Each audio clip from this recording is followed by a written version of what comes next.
What really happened with your host, Mike Rivero, because World War III is a really bad idea. Here is your host, Michael Rivero. And aloha, America. Welcome to our show. It's Friday, August 17th, 2018. Yes, this is a live broadcast, and we had a little technical difficulty getting started on time, but we are here and we are live. And obviously, the lovely Lady Claire will be with us in hour number 3. And next Wednesday, we're going to have Layla from Ontario. We're going to give her the third hour. A lot of people have written into me that they're very impressed with her knowledge of history of the Middle East, and so we're just going to let her go for an hour and share what she knows with us. Thursday, Don Wiskin of Extendivite is going to be our third hour guest, talking about this very excellent product for those of you who are health conscious. So let's get into the news here. Starting with Syria. As you know, they're getting ready for what they're calling the battle for Idlib, and this is probably going to be basically the end of the Syrian war, barring an escalation by the United States for some made-up fantasy reason of Assad is passing wind in elevators or something. But apparently the 5th Assault Corps will participate in this battle for Idlib. And militant groups operating in western Syria have declared the villages of Bains, Berna, Al-Otamania, Hawaii al-Is, Tel Bajir, Jadida, Zumar, and Jizriya part of a military zone and ordered civilians to leave the area within 48 hours. So that looks like that's where the front lines are going to be set up. And apparently these militant groups are getting ready to fend off the advance of the Syrian Arab army. But considering how well the Syrian Arab army's been doing, I don't think they're going to really have a lot of luck. These troops are experienced. They've been fighting this war for like 7 years. They're battle hardened. Meanwhile, there is a report coming out of Blacklisted News. The U.S. still wants regime change. They're unwilling to admit to themselves, let alone the rest of the world, they have failed to accomplish their objective in Syria. Short version, they lost this one. And the U.S. is still trying to find a reason to stay in Syria and go on supplying ISIS and Al-Qaeda. And this report is basically saying that the Pentagon is drastically overestimating the number of ISIS remaining within Syria in order to justify a continued U.S. occupation, because that's their new excuse. Oh, we have to stay in Syria to prevent the rise of ISIS, and ISIS is everywhere. ISIS is hiding underneath your bed. ISIS is hiding in your bedroom closet. ISIS is stealing socks out of your dryer. And there's just ISIS everywhere. Well, no, they've been caught in yet another lie. Meanwhile, up in Raqqa, they have found yet another mass grave containing the bodies of civilians killed in U.S. air raids. And it's a small grave, but still in all, every single civilian killed, that's a war crime. Now, down in Palmyra, residents fear returning home, not because of the presence of ISIS and Al-Qaeda, but because of the U.S. forces. They're more afraid of atrocities by the U.S. forces than by ISIS and Al-Qaeda. And very few people have returned already, only 200 families. And people are worried about returning to Palmyra because they're close to the U.S. base at Al-Tanf.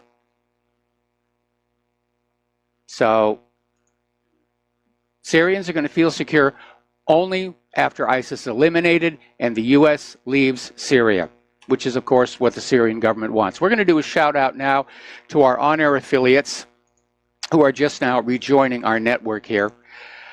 Over at the State Department, they have named a special representative for Iran. And basically, Brian Hook has the job. He's the special representative for Iran. He's a top policy advisor within the State Department. And before the U.S. withdrew from the Iran nuclear deal, he'd been advising the administration to work on getting an addendum to the deal as opposed to simply withdrawing. And the addendum, of course, would have covered those long-range missiles that Israel doesn't think Iran ought to have in order to make it easier to invade them here.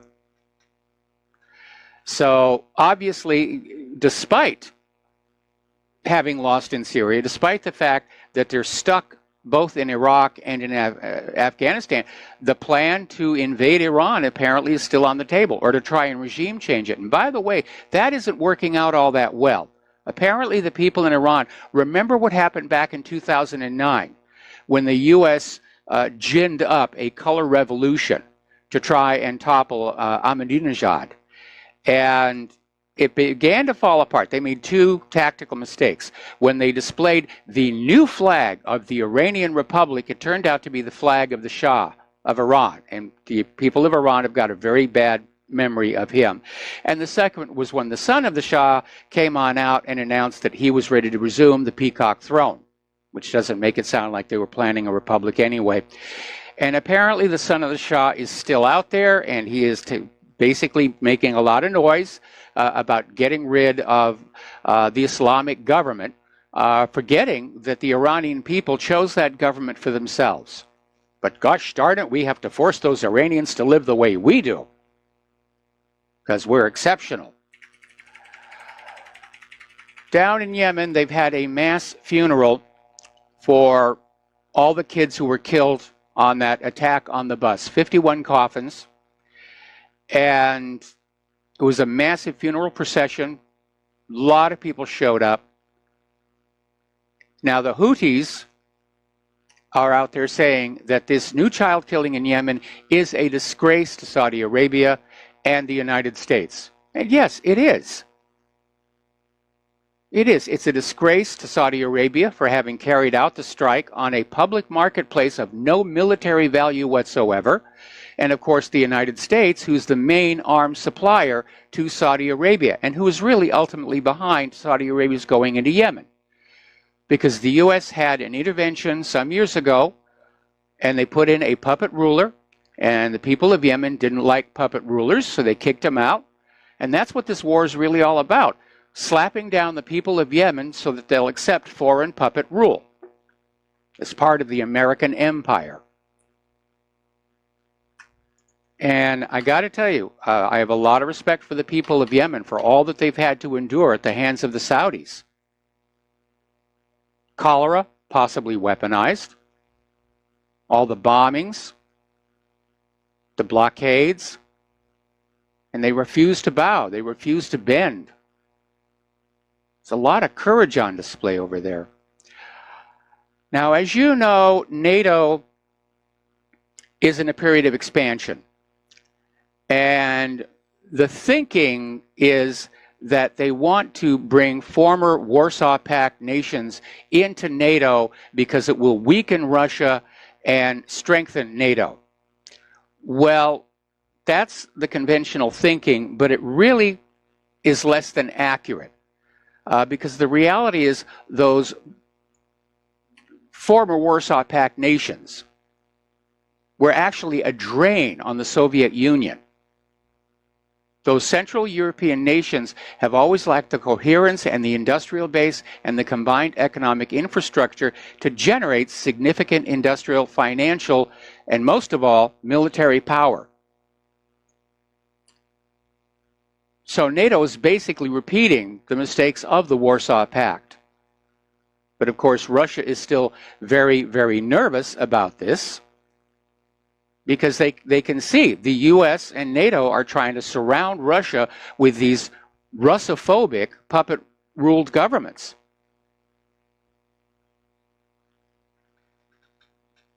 Now, the U.S. is very anxious over the upcoming meeting between Putin and Merkel to be held on September 18th in Berlin, because the U.S. government fears a unification of Russian resources and German technology. It would be formidable. And the U.S., of course, is pursuing its own interests. But the leader of the German Left Party and Bundestag deputy, Sarah Wagenknecht, in an interview with the Frankfurter Allgemeine newspaper, said the U.S. interests are contrary to European interests on the most important issues and not just the economic ones. With its wars for resources, the United States has destabilized the Middle East and continuing to do so in Iran. And Europe is indirectly having to pay for all this.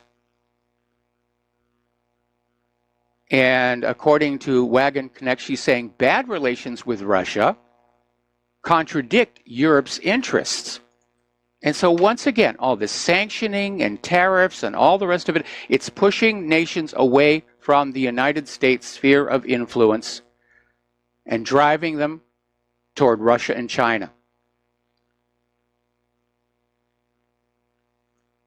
All right, let's take a phone call from Dustin in New Jersey. Aloha, Dustin. Welcome to the show. What's on your mind? Yeah, Mike, I wanted to talk about Russia, China, but at first, you heard of that Dave Hodges, the Common Sense show, right? Yes. Mike, I don't know. I think he's more loony than the Canadian currency at this point. He's saying like there's going to be martial law about the Cal exit, with California split. No, remember he said like 2 years ago how there's Russian Spetsnaz in the U.S. that are going to like knock the power. Yeah, I tend not to link to his site.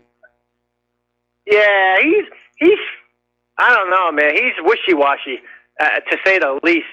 I mean, I don't know. And, they always have an informant, they say, like, yeah, okay.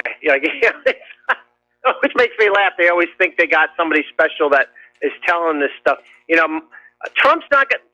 Listen, if California was going to split off, Trump would say, see ya. I would say see ya. I thought that issue was dead. Well, you're talking Cal exit and not splitting the state into three parts. Because that latter one is now officially dead. Yeah. No, a Cal exit would trigger a new civil war. I mean, that's what triggered the last one. All these other states got sick and tired of an overbearing federal government, and they decided they wanted to go their own way.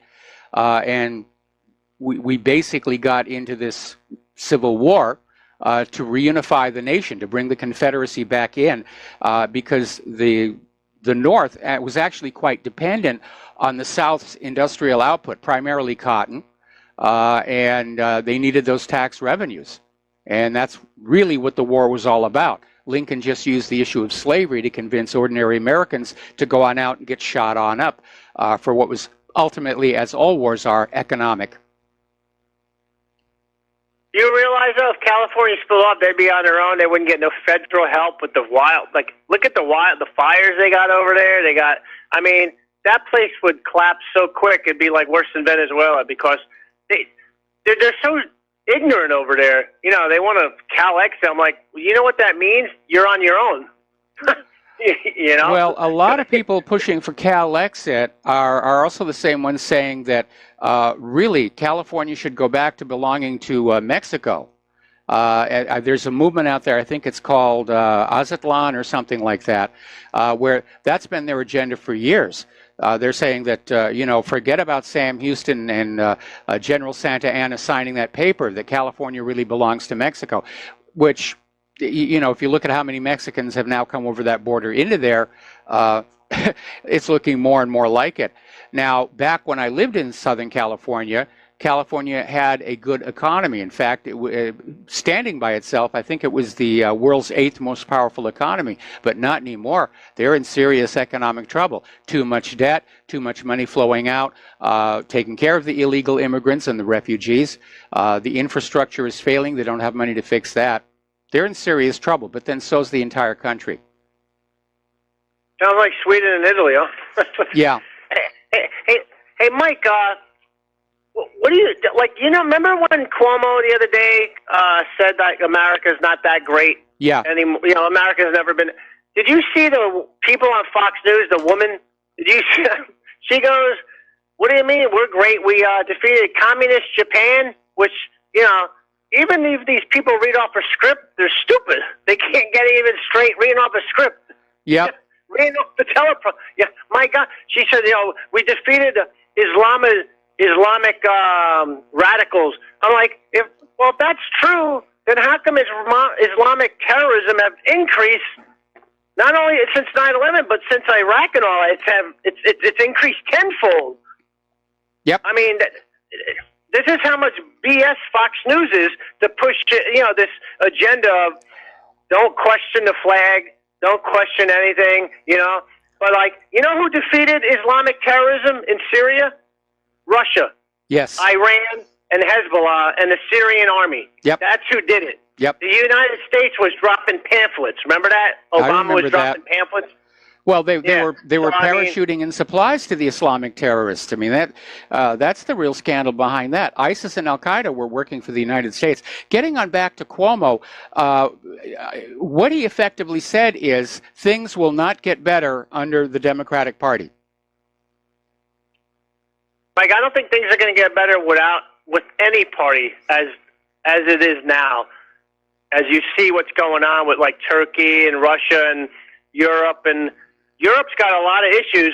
We can see that. Yep. You know, I mean, they got problems. But so do we. But, Mike, I wanted to talk about Trump also. What do you make of Larry Kudlow and all these people coming out saying how great the economy is, but nothing's been fixed? Nothing's been changed. But they're touting how we're on a roll, you know, and even Drudge Report is posting this stuff. I mean, It's an election does anybody season. actually believe? It's an election season. Everybody's bragging and saying, we're doing a good job. The incumbents are always going to do it. But you're absolutely right. Paul Craig Roberts wrote an article, I think it was last week we were talking about it, where he says, we're not seeing the actual signs of an improving economy. And one issue that he put on out there is this claim of record low unemployment doesn't jive with the fact that wages and salaries are still stagnant. Because when you have record low unemployment, wages and salaries start being forced upward to attract, better workers to the workplace. That's not happening. And Mike, real quick, I want to switch over to Russia using the Tu-160s and flying to that base. They're saying it's right next to, I mean, they're making it sound like they invaded Alaska. No. It's like, well, we could ask on. Sarah Palin because she can see Russia from her front door. I remember that. Okay, Dustin, I got to put you on hold. We got to take a break for commercials, and we will be right back. Aloha, America. Welcome back to our show here. And once again, Republic Broadcasting is standing here, hat in hand, begging for support. And we really need it. As everybody now sees, there's a war between corporate media and independent media. And we need your help. I mean, the big money is all behind the liars because they know the liars are going to make them more money. You can have truth is easy to come by, but, lying to the public is big business in the United States of America. They don't call it lying, they call it public relations or the evening news, but it's still lying. We're out here trying to get the truth to you. We're trying to keep you fully informed so you can make good choices, and we need your support because we're under attack. Our servers are under attack. They're going after our advertisers, and we just need your help. That's all I can say. This is very, very serious. So the postal address where you can send a check or money order, or if you prefer anonymity, cash, is Republic Broadcasting Network, 2251 Double Creek Road, number 302, Round Rock, Texas, 78664. The phone number, if you want to make a debit or credit card donation or pledge to be a recurring subscriber, is 800-724-2719, extension 1 during business hours, extension 3 at all other times. And before we go back to the phones here, I got this very funny email saying election season is that time when your country really does become the land of promise. All right, back to Dustin in New Jersey. You wanted to talk about Russia, I think.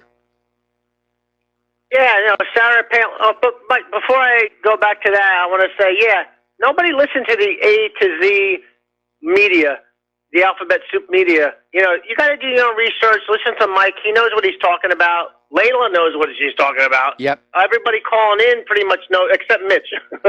Everybody knows what they're talking about. But you know what I mean, Mike. You got to. No, I know what you mean. You got to be critical thinkers. Yes. You got to think for yourself. Absolutely. I mean, a thinking populace just scares the heck out of this government.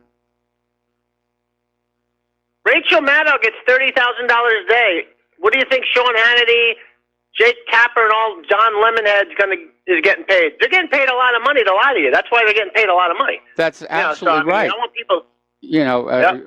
they get huge amounts of money for being very convincing liars, for having gravitas, for being able to stand there with their hair on fire and insist convincingly they can't smell any smoke.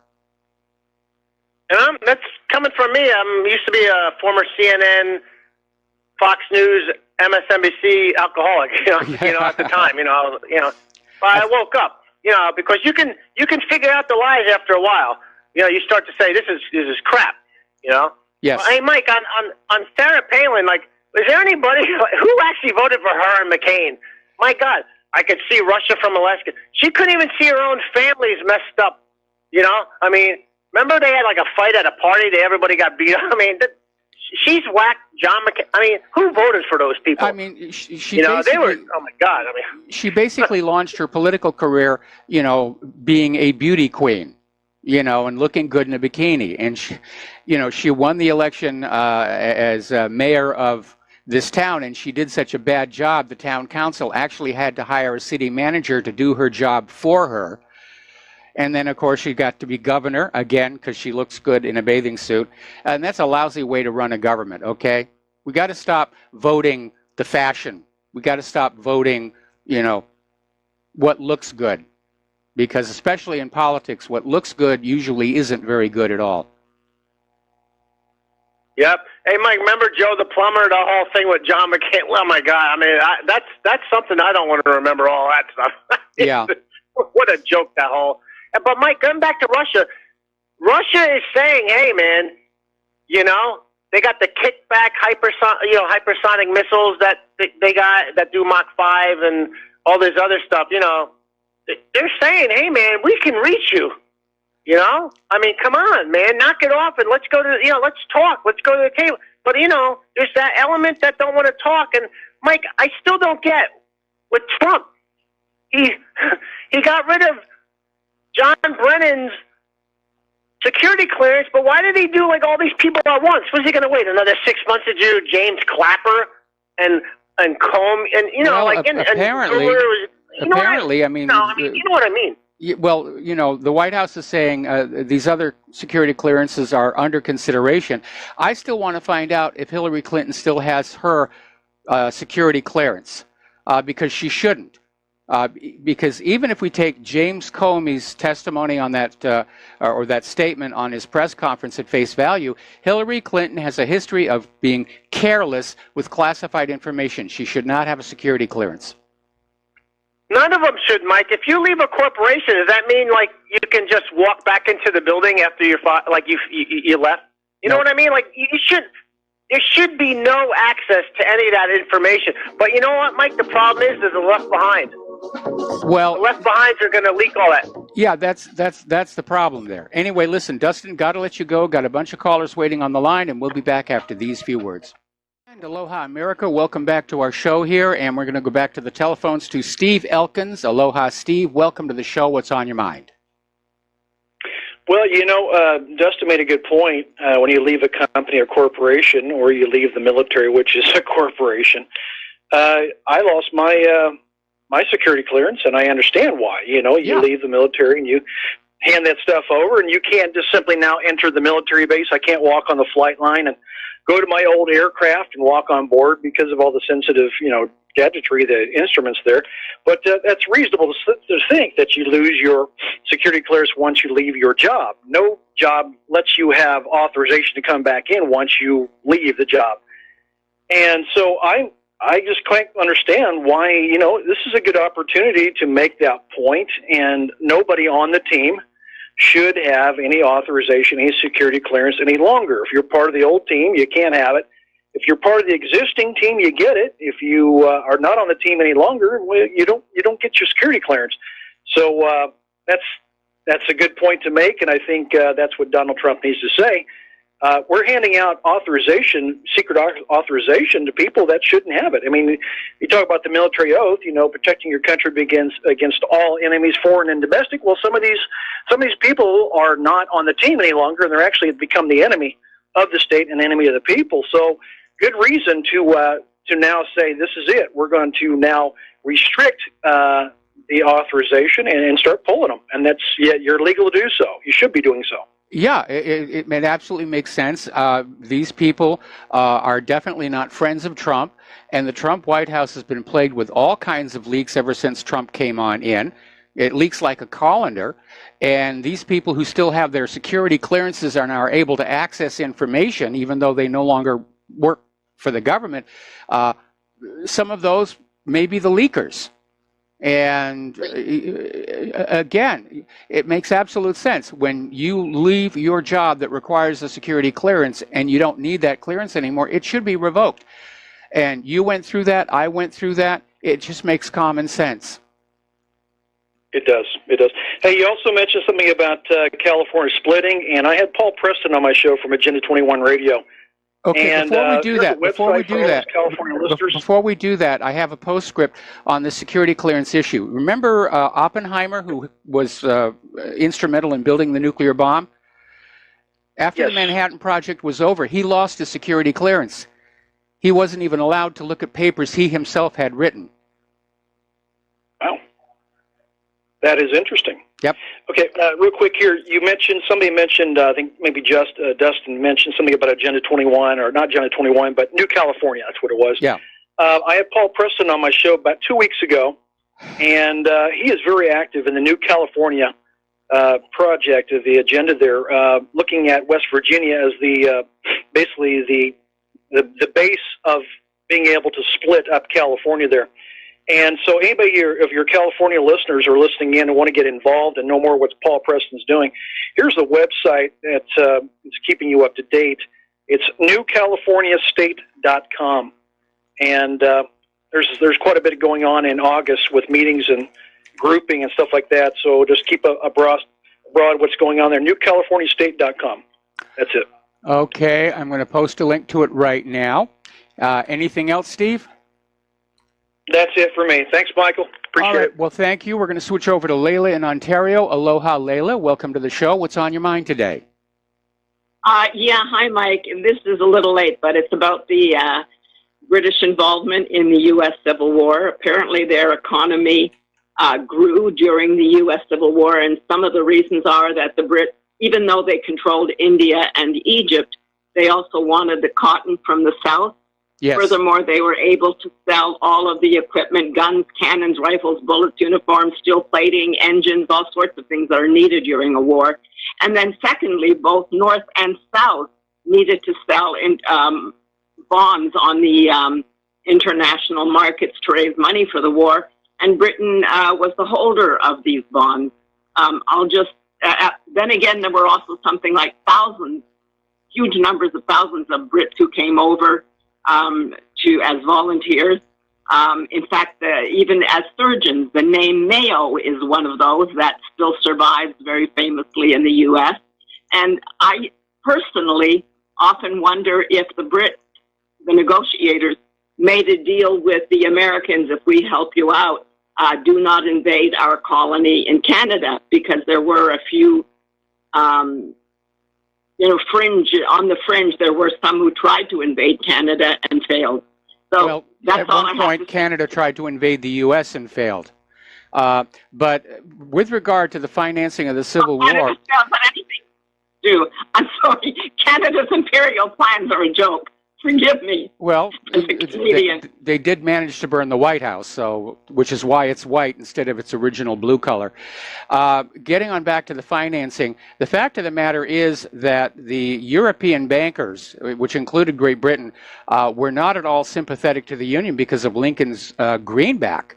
Lincoln did not want to put the nation into debt to fight the war. And so he invoked his authority as president to issue a new currency called the greenback. And it worked so well that Lincoln planned to continue the practice after the Civil War was over. I mean, some of the vitriol that was coming out of the European press regarding Lincoln's banknotes. I mean, if you read my article, All Wars Are Bankers' Wars, there's a quote in there from the London media saying this has to be destroyed. So the bondholders in Europe were definitely not on the side of the Union. Maybe not in Europe, but I think Britain is always considered a continent separate from Britain. But wasn't Lincoln heavily tied up with a lot of the industrialists that built the railroad. I don't know. It's been a long time since I've done that reading. I don't have anything in front of me that I can refer to. Well, as president, certainly he was. Before that, I think only tangentially. I mean, he was basically a lawyer, and then he got into politics. But obviously, as president, he would have or should have had close relations with all kinds of industrialists. Well, a guy from a log cabin out of nowhere who was abandoned by his father and disliked by his stepmother becomes president. Somebody had to finance his rise. It wasn't just his marvelous eloquence. So I would wonder who it was. And like anybody who's recruited to become a leader, somebody has to be bankrolling you. Well, you also need to remember that back in Lincoln's time, elections were a lot less expensive. It was basically newspaper coverage and railroad trips, train trips, whistle stopping. And it was on those railroad trips that apparently I read there was an assassination attempt against Lincoln. Yes. But that those who were behind him were able to help him evade the assassination attempt. I mean, there's very little of what, I don't care what it is, whether it's ancient history or very recent history. We only know what we're told. And there are a lot of contradictions in the things that we read. Yes. And there's very little for us to actually verify. Unless we ourselves are eyewitnesses to events, we rely on other people's versions. And whether or not it was innocent misinterpretation, nothing is ever really known for certain unless we were there. Yes. Wasn't that the title of one of those? And you were there. Was that who was that famous? Anyway, you were there, and I don't know. I'm thinking it may have been Walter Cronkite who did that. I think it was Cronkite. The other one I was thinking of is the one who preceded him, the one who had the affair with Churchill's daughter-in-law. That Churchill used as a courtesan. You're familiar with her and her role in also building up Bill Clinton? Actually, not really. Anyway, Layla, I got to let you go. Got a bunch of callers waiting on the line. Got a lot of news to get through before the Lady Claire shows up here. So thank you for the phone call. Don't forget, you're our third hour guest next Wednesday, and we're going to switch to Jesse in Houston. Aloha, Jesse. Welcome to the show. What's on your mind? Hello? Hey, you're on the air. Mike? Yeah, you're on the air. What's on your mind? Ready? I wanted to talk about the economy. Yes. And how, there's really no getting out of a situation once you're in it. I'm 26 now, and I met my wife when I was just turning 18, and at that time we didn't have no jobs or anything. We finally found a job, and through this capitalist system, you're supposed to grow over time, I guess financially or whatever. And we are basically in the same boat that we were in when we were 18, and it's been about 10 years now. Yes, almost. And she has a job and I have a job. We are both working, and we are not even able to stack up a little bit of money for ourselves. Yep.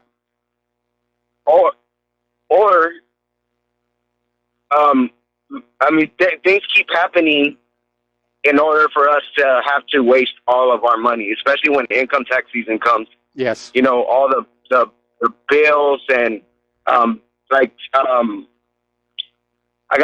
get pulled over a lot because I don't have a license. When I was 16, I got my license revoked because I was driving, and ever since then I haven't been able to get my license. So now I'm constantly getting pulled over, and I'm not even able to drive. And that's the other point I wanted to get to really quick, was that I'm not able to get my license, and I'm actually a citizen. I'm half black, African American. I'm also half Mexican American, and I'm unable to get my license. It's just not. I'm unable to happen. Every time I go to the DMV, it doesn't happen. And everywhere I go, and I live in a small area here in Houston, and there's, so many immigrants or illegals or whatever you want to call them. And I'm not racist or anything, but they're just driving in their cars, and some of them don't even know how to drive. and they're just like nothing. I mean, I can't even explain it because I get so irritated about how these guys they're going around doing whatever they want, and they don't get nothing. I mean, they get pulled over and they don't even get like deported or anything like. And I hear you talking about this all the time. I'm a 2-year listener and a first-time caller, and I hear you talking about this all the time about how they're just doing. They might as well just get rid of that Section 8 thing you've been talking about, how the laws against the immigration or whatever. They're not being enforced, there's no question about it. Okay, well, listen, Jesse, I deeply empathize with the situation that you and your wife are in. And all I can say to you is you didn't deserve to be put in this situation. You didn't do anything wrong. It was done to you. And it's being done to you by the money junkies in Wall Street. It's being done to you by the government that has basically put us in a wartime economy where we're all struggling to just get by.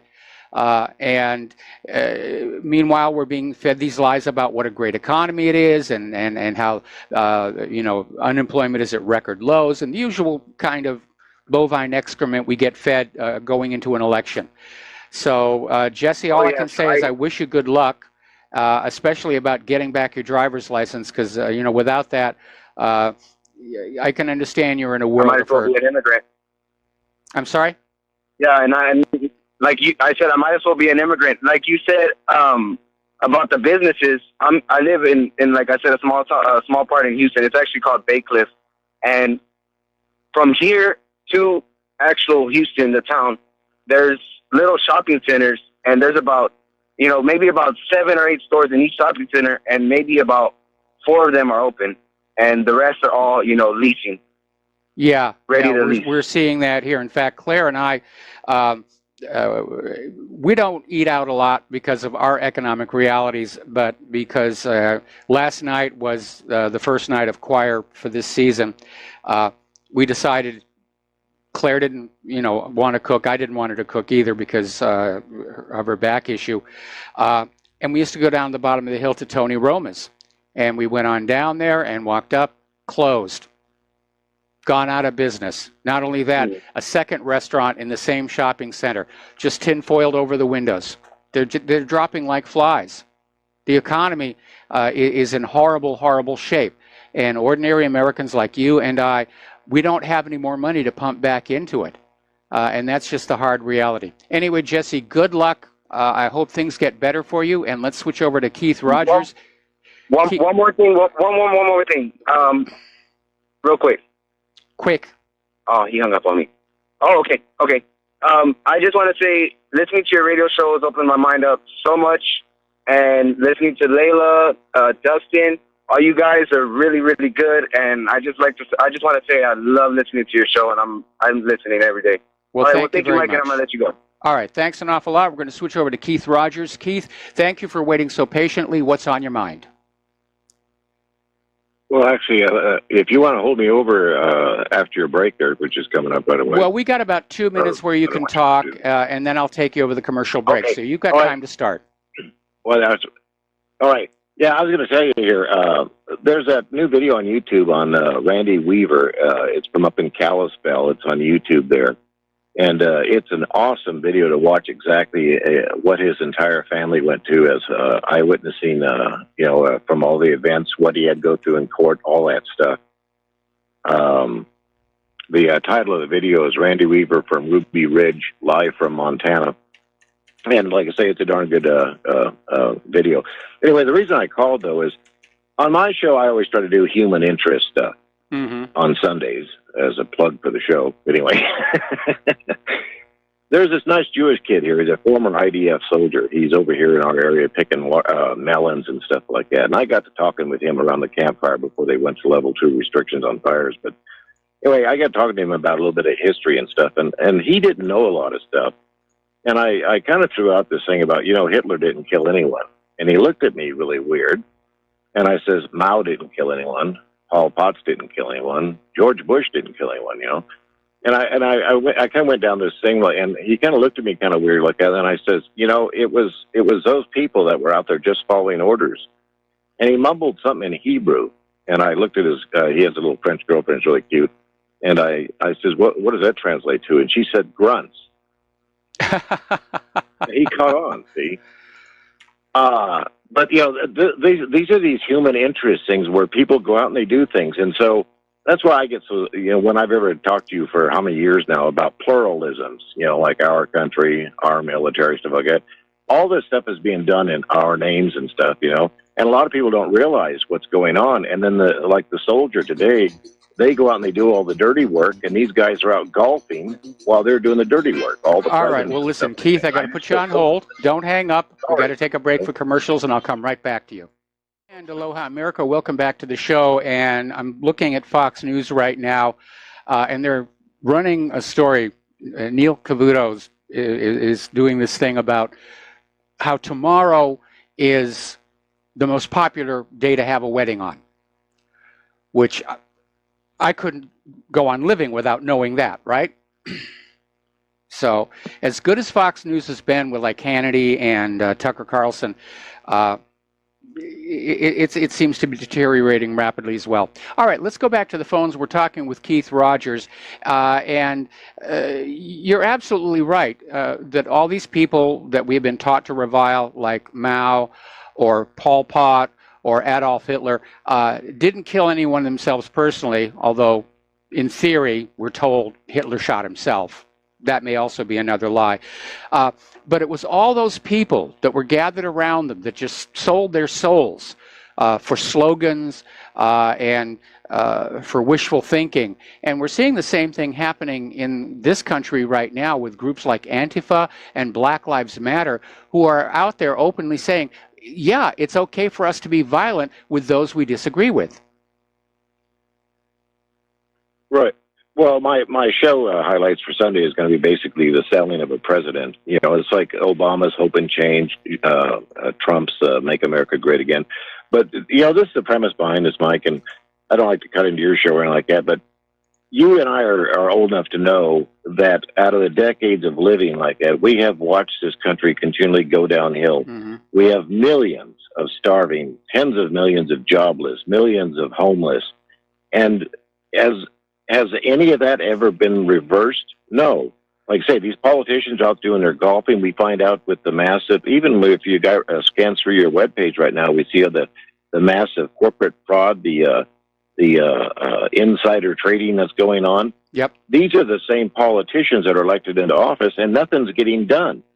Just as much as Trump out there tweeting away like mad, he should be out there fixing the economy, but they've got him so diverted on this other crap, you know. Well, that's definitely one issue where, you know, he's having to fend off these political attacks. But the other side of it may be that I don't think this economy can be fixed. And I think what we're seeing right now you're right. Is those who have the ability to do so are simply looting the system. In fact, over at our online store, we have a coffee mug that says the last official act of any government is to loot the nation. And that is, I think, the stage we've reached. And I made that coffee cup like years and years and years ago, but it's certainly relevant today. Yeah, and did you see that I sent you an email about that satanic statue they erected over there in that City Hall Square there? Yep. You know, this is the point, though. The country is going downhill morality-wise is the worst portion like that. But when I sit here and I think of like Americans. It's a weekend coming up here, barbecues, all stuff like that. In the meantime, those people acting under the just following orders are out there bombing thousands of people to death, regardless of what country they belong in, like that. And this country, all people can worry about is plastic straws being banned in California. Yeah, I know. What priorities, you know? Okay. Anyway, listen. I love you. Okay. All right, Keith. Got to let you go. And we'll be back after station identification. And aloha, America. Welcome back to our show, hour number 2. The phone lines are open, 800-313-9443. Now, as you're already well aware, that's right, the PC people say I'm not supposed to say that anymore. Okay. But corporate media has been dishing out not just the Russophobia, but Putinophobia as hard as they can. They're just trying to sell the American people on the idea that Russia's bad, we're back in the days of the Cold War, and you're just going to have to learn how to do without things like food and housing so that the war machine can be ready to defend us from the evil Russians. And we went through this back during the 50s and 60s, and except for the near miss over the Cuban Missile Crisis, war between the Soviet Union and the United States never happened. But they're starting to really come out with this Putinophobia. They're trying to sell the idea that he is Jack the Ripper, Stalin, Adolf Hitler, and Pol Pot, and the Wolfman all rolled into one. Putin gets blamed for everything. Putin is behind the rigged polls. Putin is behind syringes that go astray. Putin is behind vaccines that don't work. Putin is behind solar flares, air pollution. Putin is causing global warming, so forth and so on. And basically, it's Putin the bogeyman, Putin the bad, over and over and over again. So, over in France, on France 2, which is a state organization, they came on out broadcasting a completely fake report on the holidays of the Russian president. And they basically had a picture of Vladimir Putin with posing in front of a tiger on the ground, just lying on the ground, and said, you know, Putin, he's tiger hunting in Siberia. And as it turns out, the images are from 10 years ago. And it had nothing to do with a holiday or a tiger hunt. It was when Putin reintroduced the animal into northern Siberia as part of the Tiger of Love program. In other words, trying to repopulate the species. But they'll grab any picture and just put a comment on it and try and sell you on the idea. In fact, down in Nicaragua, the media is showing this picture claiming it's this huge anti-government protest, and it turned out the actual picture was a pro-government rally. All right, we're going to take a phone call here. James in Charlotte, aloha. Welcome to the show. What's on your mind? Oh, hi, Mike. Yeah, just something I don't know if you had happened to come across this or not, and if you're interested, I can send it to you. Just 4 years and a few days ago, on July 31st, 2014 to be exact, the Washington Post had a editorial calling for John Brennan, calling for Obama to fire John Brennan. Mm-hmm. Because of the fact that he had hacked into the Senate Intelligence Committee's secure computer system and scanned documents and emails, and then lied about it for nearly 3 months.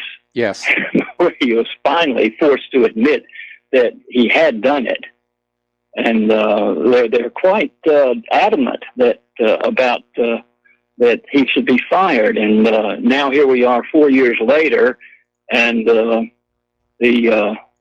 people who religiously read and go by the what the Washington Post says are now defending Brennan.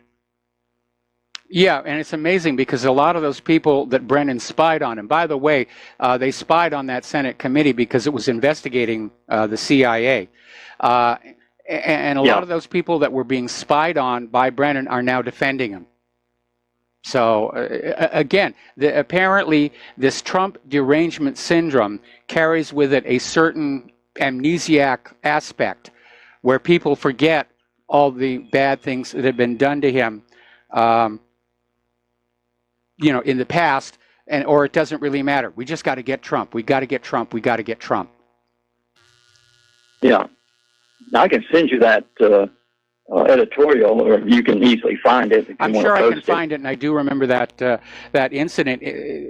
That was outrageous behavior by the CIA, and it does indicate that the CIA is out of control and it's rogue and it doesn't consider itself answerable to Congress.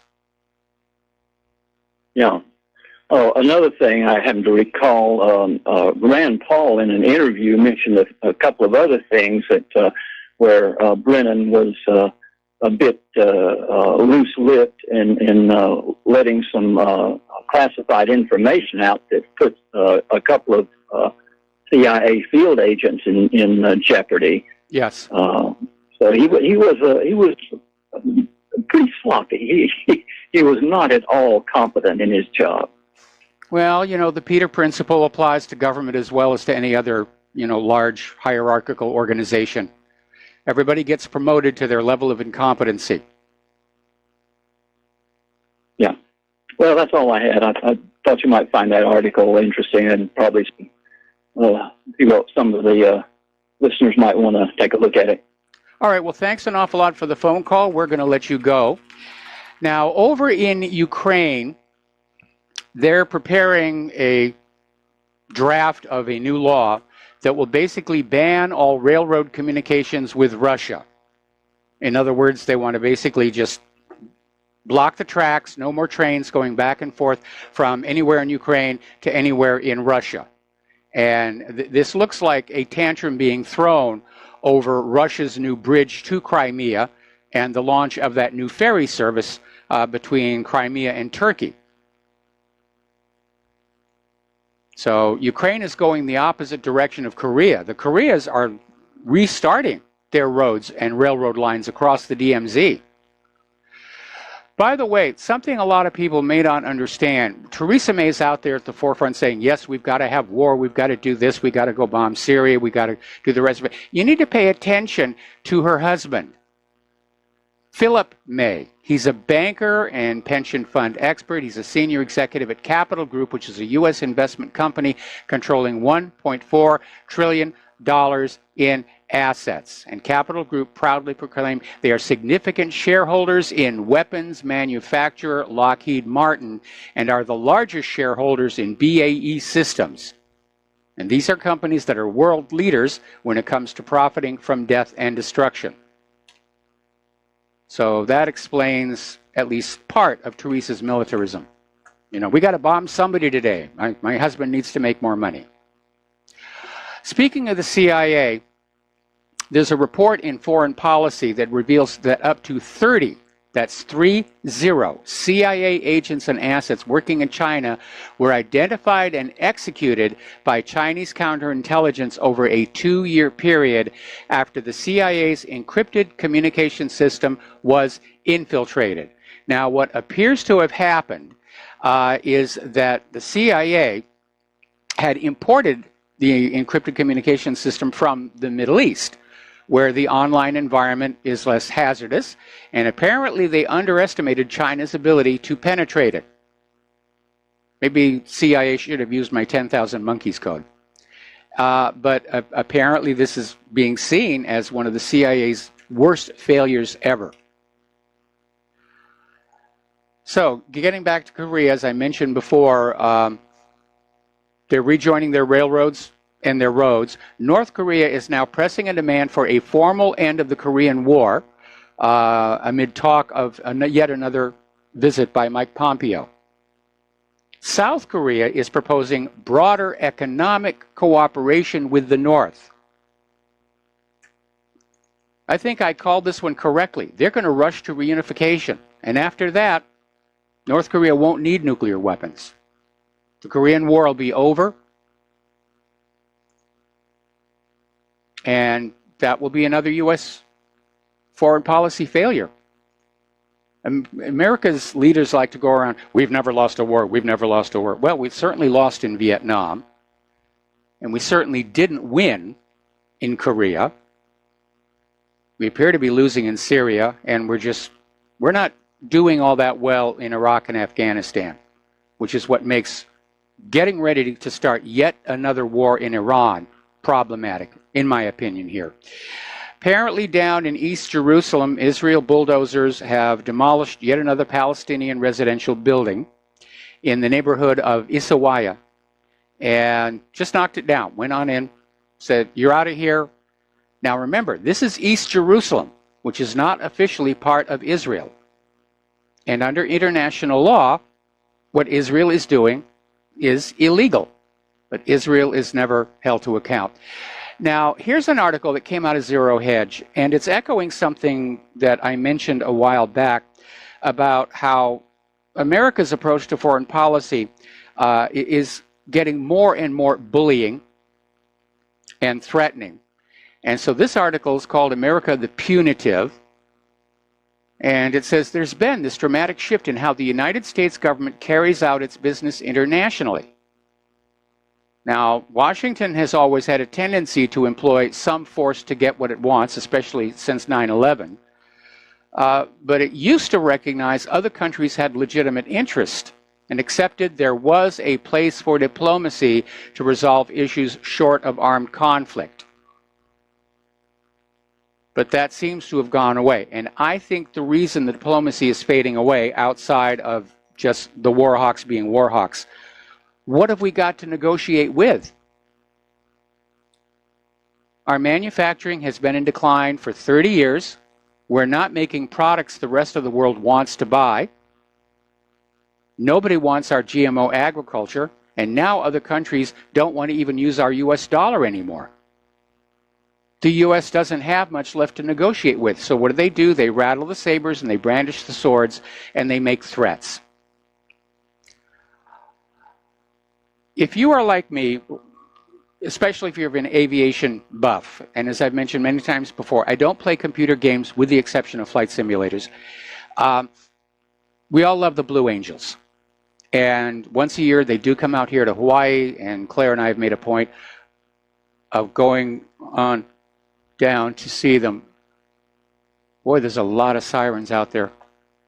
Something's going on down the bottom of the hill. Anyway, the Blue Angels are getting an upgrade to their aircraft. They're moving from the F-18 Hornet to the Super Hornets. And they decided to take a pass on the F-35, which I think was a smart thing to do. And it was time for them to get out of those Hornets because they've been out of production for so long. Parts are hard to find. I saw this documentary on the Blue Angels about how the ground crews had to scramble to keep those aircraft in the air. So they're going to get Super Hornets and go on flying. And they are fun to watch. And I understand they're up there to recruit people to the Navy. But they're still fun to watch. And I'm opposed to war, but some of the toys they have are pretty cool. All right, so today was the day that over 300 media outlets, 343 to be precise, joined this Boston Globe campaign and published editorials denouncing Trump's war on the free press, which is not what Trump is about. He's not fighting against a free press, he's fighting against a lying press. And the Twitter response has been that these 343 media outlets with this coordinated campaign to smear the president just proved that Trump is right. It proved that the corporate media is out to get him.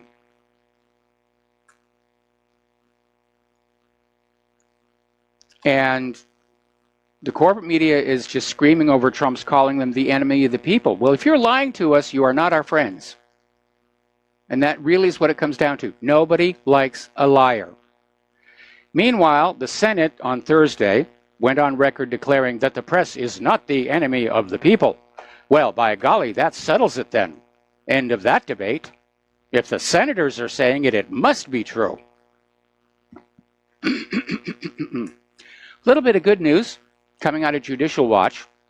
After a Herculean effort through the court system, against a government that is stonewalling as hard as they can, Judicial Watch uncovered 5 more Clinton emails from her private email server containing classified information. And Judicial Watch is calling on Jeff Sessions to order a new criminal investigation, which Sessions isn't going to do because he's just as corrupt as his predecessor. And I agree with those who are saying Trump ought to fire him. Trump needs to fire all these top people in Department of Justice and FBI, and he needs to bring in real outsiders, people from outside the Beltway who are not tangled up in all this corruption. That's what Trump needs to do, and he needed to do it 10 months ago. Now, another story, this one's coming out of sarahcarter.com. Apparently, the Bruce Orr texts and emails are revealing that Christopher Steele, while he was writing that bogus dossier, maintained deep ties to the Obama Department of Justice and the FBI. And apparently, one of the emails is saying that Obama wanted to hear everything that was going on. So now we know that this bogus Russian dossier scandal goes all the way up to the top, to Obama himself. Speaking of Brennan, he's still on the warpath over losing his security clearance, and he wrote an op-ed over at the New York Slimes, basically saying that there's absolutely no question that Trump was colluding with Russia, and I will not be silenced, and all this other bellicosity that was coming out of him. Okay, show us the proof that Trump and Russia colluded, because Mueller has had 18 months and millions of dollars, and he's come up with zip, zero, nada, nothing.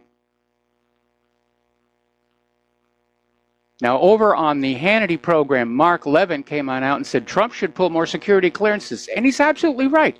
There's no reason for these people to have these clearances when they are no longer in government service. If they get hired back, you can reissue the clearance. They've already gone through the background checks. And I still want to know if Hillary Clinton still has her security clearance and why she's not on the list of people being considered to have that security clearance revoked. Because according to former FBI Director James Comey, she's very careless with classified information. She didn't mean to do wrong. She's just careless. Well, being careless with classified information is still a Title 18 violation. Now, a Pentagon whistleblower who basically complained about questionable government contracts with both FBI informant Stephen Halper and a company headed by Chelsea Clinton's best friend has been stripped of his security clearance. And apparently, when Hillary Clinton was Secretary of State, she set up meetings for this company headed by Chelsea Clinton's best friend. So, see, they are taking away security clearances here. Speaking of whistleblowers, another whistleblower has come forward saying that the IRS has been tipping off members of Congress to corporate takeovers so the elected officials could then profit from the insider trading. And the whistleblower is saying that higher level employees of the IRS are also using that information to enrich themselves. That's insider trading. Now, this article is saying up until a few years ago, members of Congress were allowed to trade stock based on information they got while performing their public duties. No, they weren't. Insider trading is insider trading.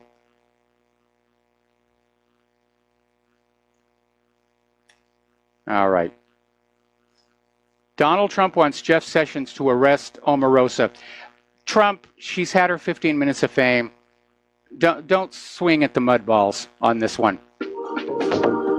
Just let it go. I mean, you're already suing her for violating her non-disclosure agreement.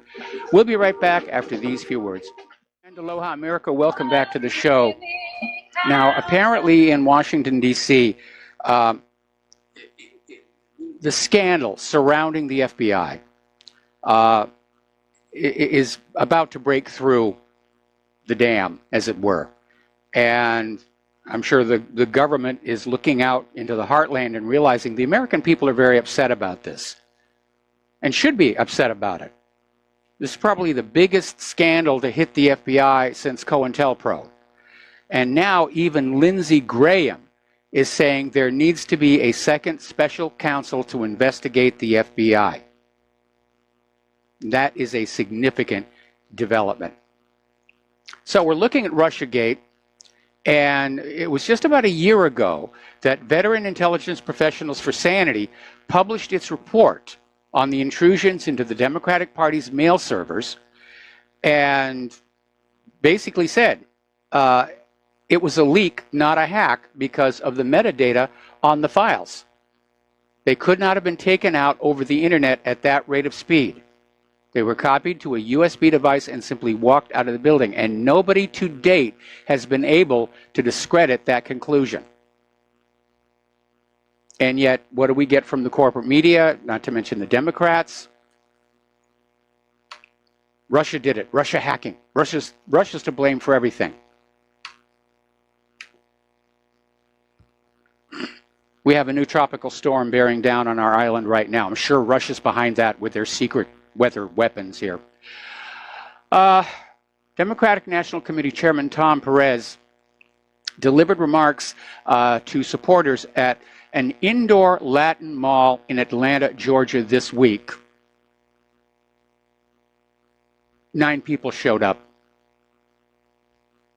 So I'm sure they're going to get out the vote among the illegals and the dead people. And apparently, the Democrats' lead on the November election has dropped again, leaving the two parties tied. And the Democratic poll numbers are still trending down. The trend is my friend. And what's at stake here, and this is why everybody needs to get on out and vote, not so much for the GOP, but against the Democrats. If they seize control of the House of Representatives, they will immediately shut down all of these investigations into the Department of Justice, into the Clinton Foundation, into the FBI, all of it. They'll just shut it all down. They'll launch a whole bunch of new, completely bogus investigations against Donald Trump, and they will try and impeach him, even though they don't actually have an impeachable offense. That is what is at stake.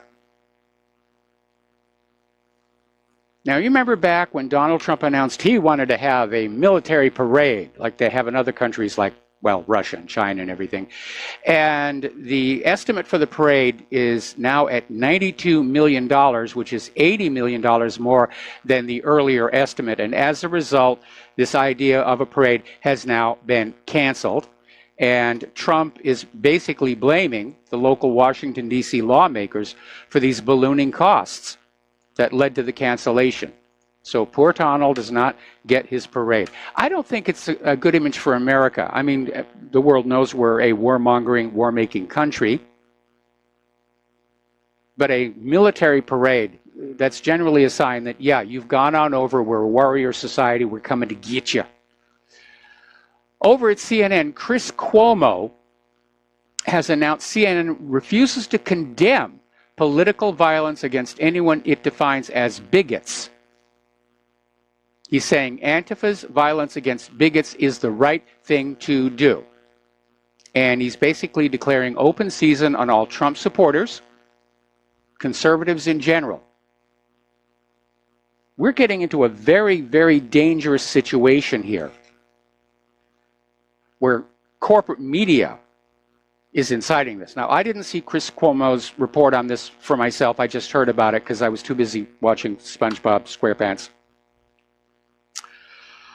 Alrighty, we're coming up here on another commercial break. We've got a caller waiting on the line. We're going to take that call as soon as we come back after these words from our sponsors. And we are half an hour away from the lovely Lady Claire. So we'll be right back after these few words. Aloha, America. Welcome back to our show. And interestingly enough, this story just now came in. CNN has now sued the government for the names and home addresses of the Manafort jurors. Now, that's a very alarming development. Remember, the jurors ended their first day of deliberation without reaching any verdicts, and they sent some messages to the judge, including a clarification on what reasonable doubt means, which would signal that maybe they're not thinking of convicting, or at least not on all the charges. Now, if Manafort were to be acquitted, it would be a huge embarrassment to the deep state and to the corporate media, which basically has been treating him like he's guilty, guilty, guilty. So for CNN to try and sue the government for these names and home addresses, the judge has to turn it down. It opens these jurors up to harassment. You know, after the trial is over and the verdict has been rendered, it's appropriate for CNN to interview them. Anyway, we're going to take a phone call. Francis in North Carolina. Aloha, Francis. Welcome to the show. What's on your mind? Aloha to you both. Thank you. And a big shout out to and a big shout out to Claire. Hey, gal. I have a thought for you. You mentioned about that Trump was supposed to have done a lot of house cleaning back about 10 months ago, as it were. Yes. Even though there's a lot of shenanigans going on where people are not getting their security clearance revoked or whatever have you, wasn't back when he did a photo op making a comment about a big storm was coming and so forth, which was shortly after he got into office, for that matter. I could be wrong about that because I know it was definitely more than 10 months ago, for that matter. But the question here is that who is actually behind a lot of the non-security revocations, for that matter, of the high security clearance, the various individuals, and two, who's handling the purse strings of the said people? Because the question is, what is Pence doing behind the scenes? Is he behind all this? Is he pulling purse strings? Is he pulling some shenanigans and so forth to make sure various individuals keep theirs, for that matter, for who knows what purpose? Because it seems like a lot of garbage is going on behind Trump's back, that he's being told, well, this is great, this is fine, this is being done, and you're going to look great, and so forth and so on, patting his ego or stroking his ego, for that matter. And so, as a result, Pence is basically getting away with murder, not dissimilar to Darth Cheney during the Trump Jr.'s tenure, for that matter, first and second terms, for that matter. And so the question is, who's kidding who? Who's doing the cord pulling and money doling out and so forth ad nauseum? That this stuff is still lingering on, for that matter. I mean, you can quote this section, that section of government terminology and so forth, but unless they actually go and start doing stuff and not just taking the words for it by the staff, given staff members or whoever, NSA, you name it, FBI, ad nauseum, as far as alphabet soup goes, it's just getting absurd and ridiculous. And so until things actually start happening, are you kidding me? I wouldn't trust this guy with my grandmother. Well, don't sugarcoat it like that. Tell us how you really feel. Here, let's sort of simplify things down here. I've been saying that probably one of the reasons that these people all want to maintain their security clearances is they have access to information which they can then leak to the media. But the other aspect we need to look at is that these people appear to all be part of that core of the deep state, and they need to maintain that access to classified information so that they can basically keep an eye on what the Trump administration may be planning on doing to deal with the deep state. And I think that really is why Brennan has just gone so ballistic on this, because he's now cut off from being able to find out what Trump is planning on doing, and that's made him very upset. As far as who's doing it, we know that Trump was the one who initiated the idea of pulling the security clearances, and from then on, it's just a process where, you know, I mean, there's already a mechanism in place to revoke a security clearance, as we reported with that story about the whistleblower. So it's just a phone call. There's not a lot of money involved in it. But as far as what the people involved in the scandals at FBI and Department of Justice are concerned, they got a lot of money. They don't need a lot of outside money coming in. They simply divert funds from other areas to fund whatever it is they're doing. Or, as was the case in the Christopher Steele dossier, they get other people to pay it, like the DNC and the Hillary Clinton campaign. It's a very complex, dark web, probably like the Gordian knot. And ultimately, Trump is going to have to use Alexander the Great's solution to deal with that Gordian knot of corruption in Washington, D.C., I think. then remains the question, what is Pence's position in all this whole fiasco? And what is he doing behind the scenes? I think he's just in a holding pattern because, you know, he obviously knows that if Trump is taken down, he gets to be the president. And right now, I think he's mostly concerned with not making himself a target. Because there are actually Democrats in Congress who are saying that both Trump and Pence ought to be impeached together. Now, Pence hasn't done anything. You know, there are still people out there who are insisting that Trump and Pence ought to be taken out of the White House and Hillary Clinton still put in.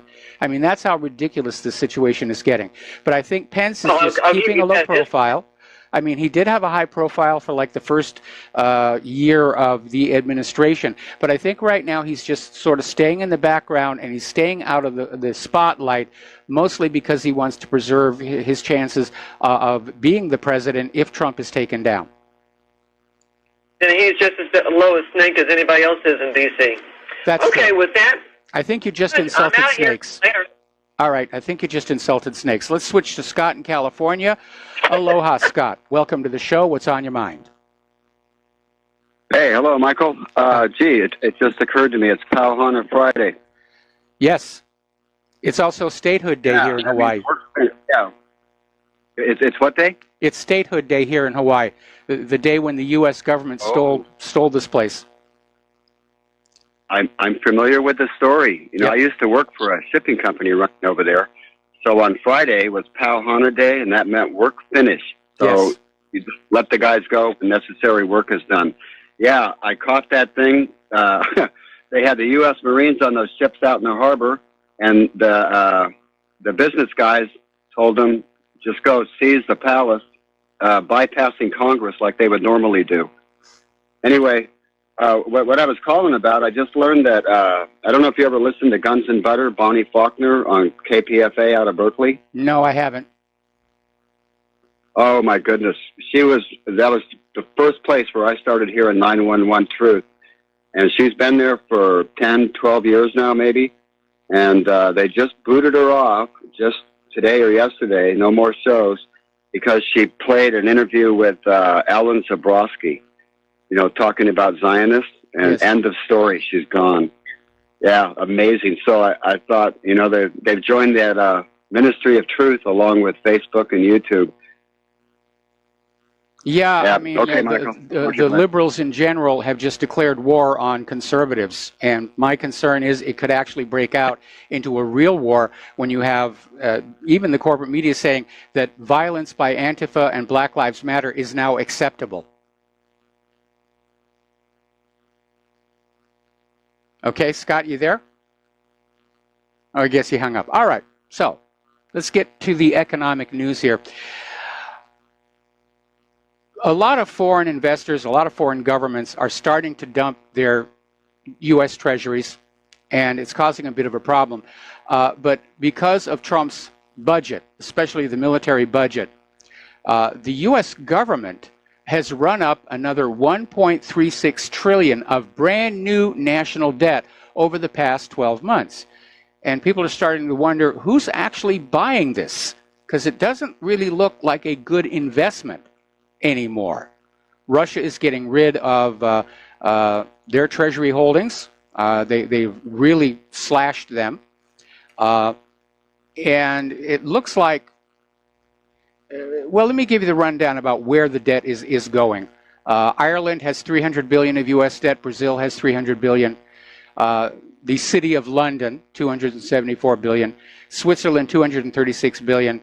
They've basically been spreading it around a lot. But the issue here is that it's not looking like a good investment anymore. There's a treasury bond bubble out there.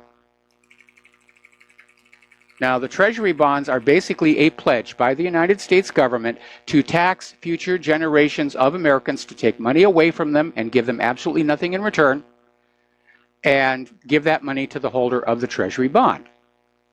And that is how the ultra-rich get richer at your expense, courtesy of the Federal Reserve.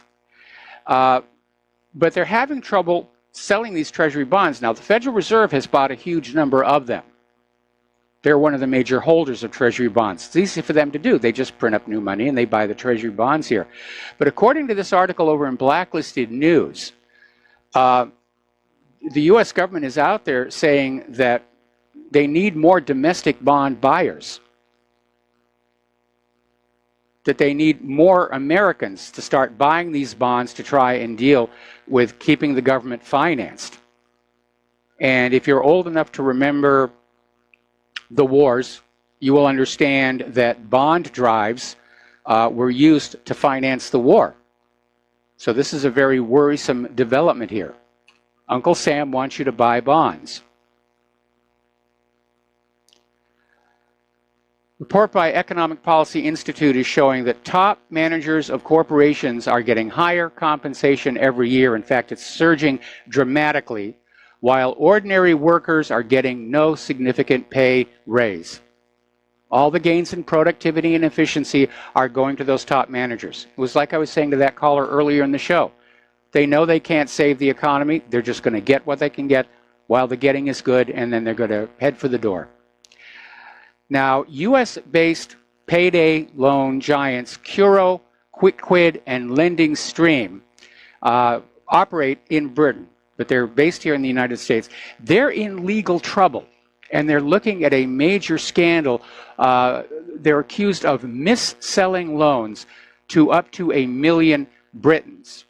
Now, paydayrefunds.co.uk are preparing legal action against QuickQuid, Curo, and Lending Stream after the U.S. payday lending giants have so far refused to disclose information on customers who could be due tens of millions of pounds back in compensation. Now, these payday loans are a perfect example of vulture capitalism. You get a population, mired in debt, struggling paycheck to paycheck, and then you make money off of that. It's legalized loan sharking is what it is when you look at the usurious interest rates on these payday loans. Loan sharking used to be illegal in this country, but here you go. Near Pittsburgh, there's this apartment complex, and the owners wanted to take out a mortgage on the building. And in order to get the mortgage, which was a $45.8 million loan, they had to make the building look like it was fully occupied, like it was generating rental income. And so they went into the vacant units, they turned on radios, they put shoes and doormats outside the doors. In one instance, they literally hired people to stand inside the door. And when the mortgage company inspectors came to look inside, she said, well, my boyfriend is asleep inside. And so they got this $45.8 million loan, which was then wrapped into mortgage securities and sold to investors. Here we go again, another mortgage-backed security fraud. And it's even starting with a fraud. They falsified the income from these commercial properties. The mortgage is going to default unless there's a sudden miracle and they fill up the building.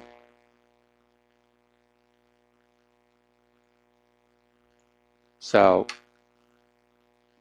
now Baghdad is very unhappy with the United States over the United States sanctions with Iran, and that might sound a little odd when you realize it wasn't all that long ago that Iran and Iraq were at war with each other, instigated by the United States. But the problem here is that Iraq and Iran share a very large common border over which a great deal of trade has been taking place as Iraq rebuilds from the U.S. war. And because of the U.S. sanctions on Iran, that is now shutting down. So Iraq is saying they will abide with the sanctions only for dollar transactions. They're going to start using their national currencies.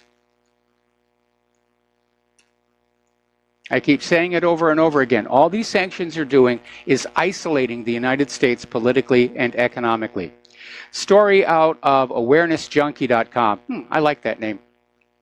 Chronic homelessness in one of the world's richest countries. The United States is still one of the wealthiest countries on earth. It's the wealthiest country in North America, but all that wealth is focused at the very, very top in the pockets of the billionaires. And we have a massive hunger and homeless problem all across the country.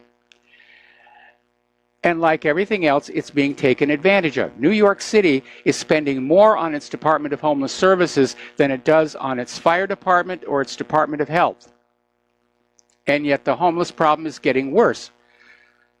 Basically, the $2.06 billion on homeless services, there are 61,000 homeless people in the city. That is basically $33,000 per homeless person. Now, for that chunk of money, you should be able to get them off the streets and into an apartment and try and find some gainful employment. But the money just seems to be going in there and not coming out, certainly not to the homeless.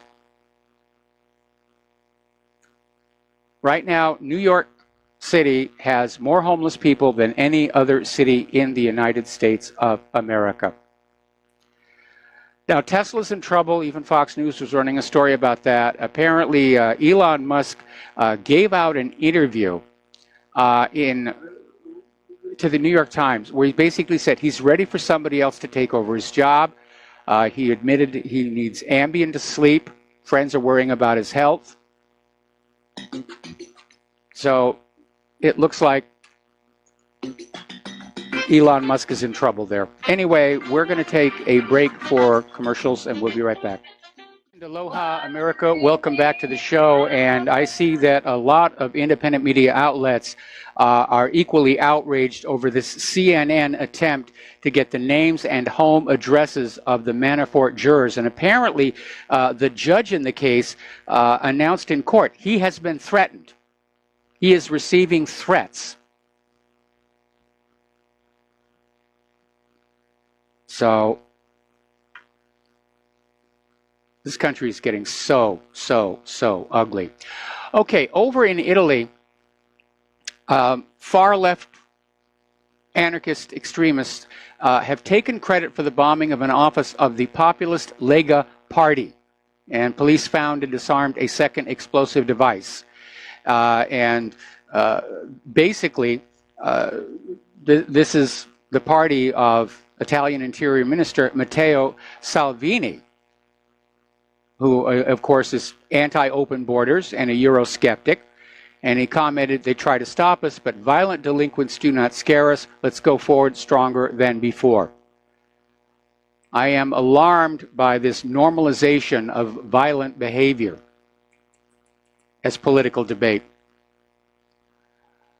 Over in Austria, their populist interior minister, Herbert Kickl, is floating the idea of charging radical Islamic adherents if they advocate for Sharia law over the constitutional law of Austria. And that's been a big problem all over Europe, where all these refugees are pouring on in and saying, well, we're here now, we demand Sharia law. Forget about the law that all of you people had for yourselves. We demand this.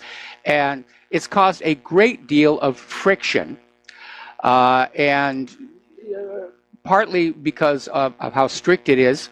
It's antagonistic to women, and basically promotes a fascist worldview. And again, when you are visiting a foreign country or you're emigrating to a foreign country, you integrate. That's just the courteous and respectful thing to do. And I keep going back to that quote by Teddy Roosevelt. Yeah, you're welcome to come here, but we speak one language, English. We have one flag, the American flag. Apparently, Germans were shouting, "Get lost" at Angela Merkel. She was visiting Dresden. They were protesting her open borders policy as well. Meanwhile, in London, Sadiq Khan's utopia is crumbling as Londonistan becomes a third world gang war zone. And there was this horrible, horrible story about this knife attack. There's a lot of knife attacks going on in London right now. And this teenage boy was literally disemboweled on the street. And 3 others were hurt in this rampage. The police have arrested 6 suspects who appear to be African refugees. Now, Ambrose Evans Pritchard is a journalist, old school, a lot of respect for him. He has penned an article saying that Brexit is dead, that the Remainers, the Soros people will never let it happen, that whatever it takes to kill it, it will be killed. All right, we got to take a break for station identification, and we'll be back with the lovely Lady Claire after these few words. And aloha, welcome back to the show, hour number 3. And for those of you watching on YouTube, this gorgeous creature sitting next to me is the lovely Lady Claire. And what she was asking is, as you can see, we have matching uniforms today, at least from the waist up. Yes. And this was because the Special Olympics was holding a fundraiser outside our supermarket yesterday, and we tossed in a very small donation for which we got these T-shirts, which would have actually cost us a lot more had we bought them at the shopping mall. Yes, So it was a bargain for both. It was ends. a win-win. It was a win-win situation. Yeah. Okay, what's the first thing you want to talk about? Well, apparently, and this comes to us from Zero Hedge, stocks and yuan have jumped on reports that the U.S. and China are kind of working their way through the trade talks, which are going to culminate with a meeting between President Trump excuse me, and Chinese President Xi Jinping at multilateral summits in November. Mike, this is a positive thing. This would be a very positive development. Somebody finally woke up and realized that these sanctions are not working out. They're causing more harm than good. Yeah, so I'm kind of relieved. There is another story very interesting about Google. There is a movement among Google employees, and it's called Code Yellow, and they are in revolt over a clandestine China project to put a very censored version of Google up in China. Yeah, well, I can understand they're being upset. There have actually been a lot of very unhappy people at Google, not just over this idea of allowing Google to engage in censorship, allowing the web search engine to engage in censorship, but also over Google's desire to get involved with military contracts, and it's led to some resignations as well. Yeah. Apparently, the people who have been circulating this email cite urgent moral and ethical issues in a letter that's been circulated internally. And apparently there are a lot of people in Google who are very ticked off about this. Well, I can understand that because when you work for a company like that, the image of the company is your image as well. Yeah. If the company has a good positive image, you feel proud about it. But if the company all of a sudden is engaging in this kind of behavior, I think most employees, they personalize it and they say, this is reflecting badly on me and I really don't like it. This is not who I am. And I remember one time many years ago when I was still working in advertising, where the company I was working for was engaged in a very sneaky way to get the name of a cigarette brand on TV. Cigarette advertising was banned. And I had a real problem with that. And I requested to be moved to a different project. We actually have a caller on the line here, Mateus in Canada. Aloha, Mateus. Welcome to the show. What's on your mind? Hi, guys. How are you doing? Looking forward to the weekend? Oh, absolutely. Absolutely. Yeah, me too. I wanted to call regarding the priest in Canada who got arrested for quoting the Bible in the portions of the Bible that are not fond of homosexuality. And so obviously that is conflicting a lot of like freedom of speech and freedom of religion and all that. And I wanted to mention that he had a fairly clever T-shirt. So he quoted the Bible saying, "Pride goes before the fall." I think the original. Mateus. And then he had just a regular rainbow, like not a pride flag rainbow, but just a regular children's rainbow. But it got the point. And it was a homosexual police officer that arrested him. So this is like exercising, the bias of the police officer. It's not illegal to quote the Bible. And he got arrested a few years ago for handing out information pamphlets that were explaining how HIV is, being spread more easily with man-on-man intercourse, And so this is, this is a religion, like, so we don't have very good freedom of speech here. No. And I wanted to also, like, I did get this poster removed from our transit systems that was like the pride flag colors saying that oral pleasure is our business, grocery store, and then it's a grocery store.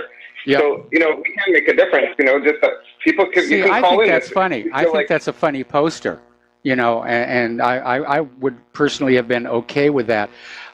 Listen, Mateus, Canada has not had free speech for a very, very long time. Mm-hmm. They have long ago criminalized criticism of Israel. They've gone over to the dark side, and it is a real problem. And you have this issue that, freedom of speech means freedom to speak your mind, even if people don't like it. And we're on this slippery slope right now where the liberals are saying that free speech has to stop where you offend somebody. Well, the liberals are offended by everything. That's their identity. That's their MO. You'll never meet a happy liberal. They're always miserable and offended about something because that's their self-image. And, it's a big planet. No matter what you say, somebody somewhere will be offended by it. But you can't have freedom of speech and an offense-free environment at the same time, and that's just reality. But the liberals have got this fantasy that they're going to have an offensive-free world, but everybody will still have freedom of speech. They'll just have the good sense not to actually use it. Right. Yeah, it is true. I wonder how that works with the freedom of speech to put up a public sign, endorsed by the government, advocating oral sex between men, like oral pleasure is our business. Like, it's a gay pride flag. It's talking about, you know what? You can visualize it. It's pretty hardcore. And there's children running around. It's in front of a park. Yeah, that's it's kind of hard to say. Like, I'm sure the parents are going to be very uncomfortable with that, but. It's a conflict. I mean, do you have freedom of religion? Well, then you get to quote the Bible. And as a matter of fact, there was a story, I didn't get to it today, but I'm going to mention it right now, where these Satanists have put up a statue of Baphomet in front of, I think it's either the Arkansas or the Alabama State House. And the point they're trying to make with it is not worship of Satan, but they're saying the State House has the 10 Commandments in it.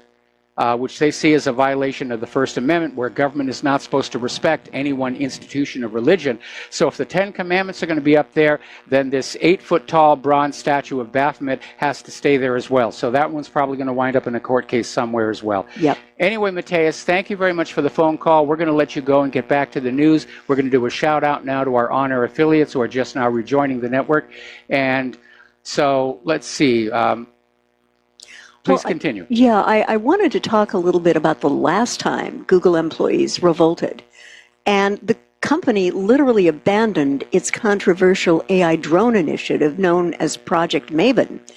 And about a dozen employees quit, and close to 4,000 signed a petition.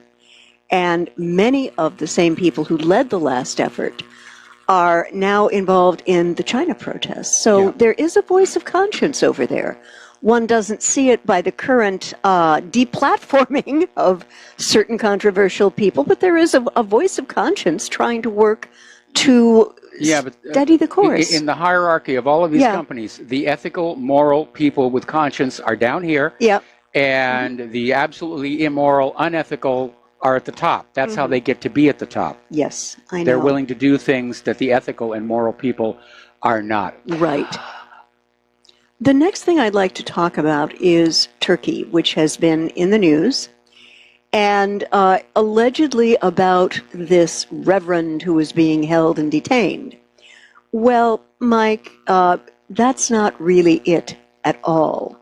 Mm-hmm. Turkey exercised its right to do what it wanted in terms of defense spending by picking up the Russia S-400 defensive system, which works like crazy, and did not buy the American system. And again, from Zero Hedge, El Arian warns that unless Erdogan changes his course, there's going to be a much wider economic damage. And apparently what Turkey is refusing to do is to raise its interest rates and seek some form of IMF support. And Turkey has said, no, not doing that, not doing that. Oh, yeah. I mean, any nation that gets tangled up with the IMF, they get bled dry here. By the way, were you aware there's a report that this pastor is actually a CIA station chief? I've seen it. Yeah. I've seen it. Yeah, that would make absolute sense in terms of U.S. foreign policy. And as typically the case, the first wave of contagion has been technical, driven by outflows from Turkey's currency and bond markets. But the longer this goes on, Mike, it's going to lead to more disruptive financial and economic outcomes. And as such, central banks in several emerging economies, like Argentina, Hong Kong, and Indonesia, have already felt compelled to take countermeasures. And what has followed is what makes this episode of emerging market crisis very different.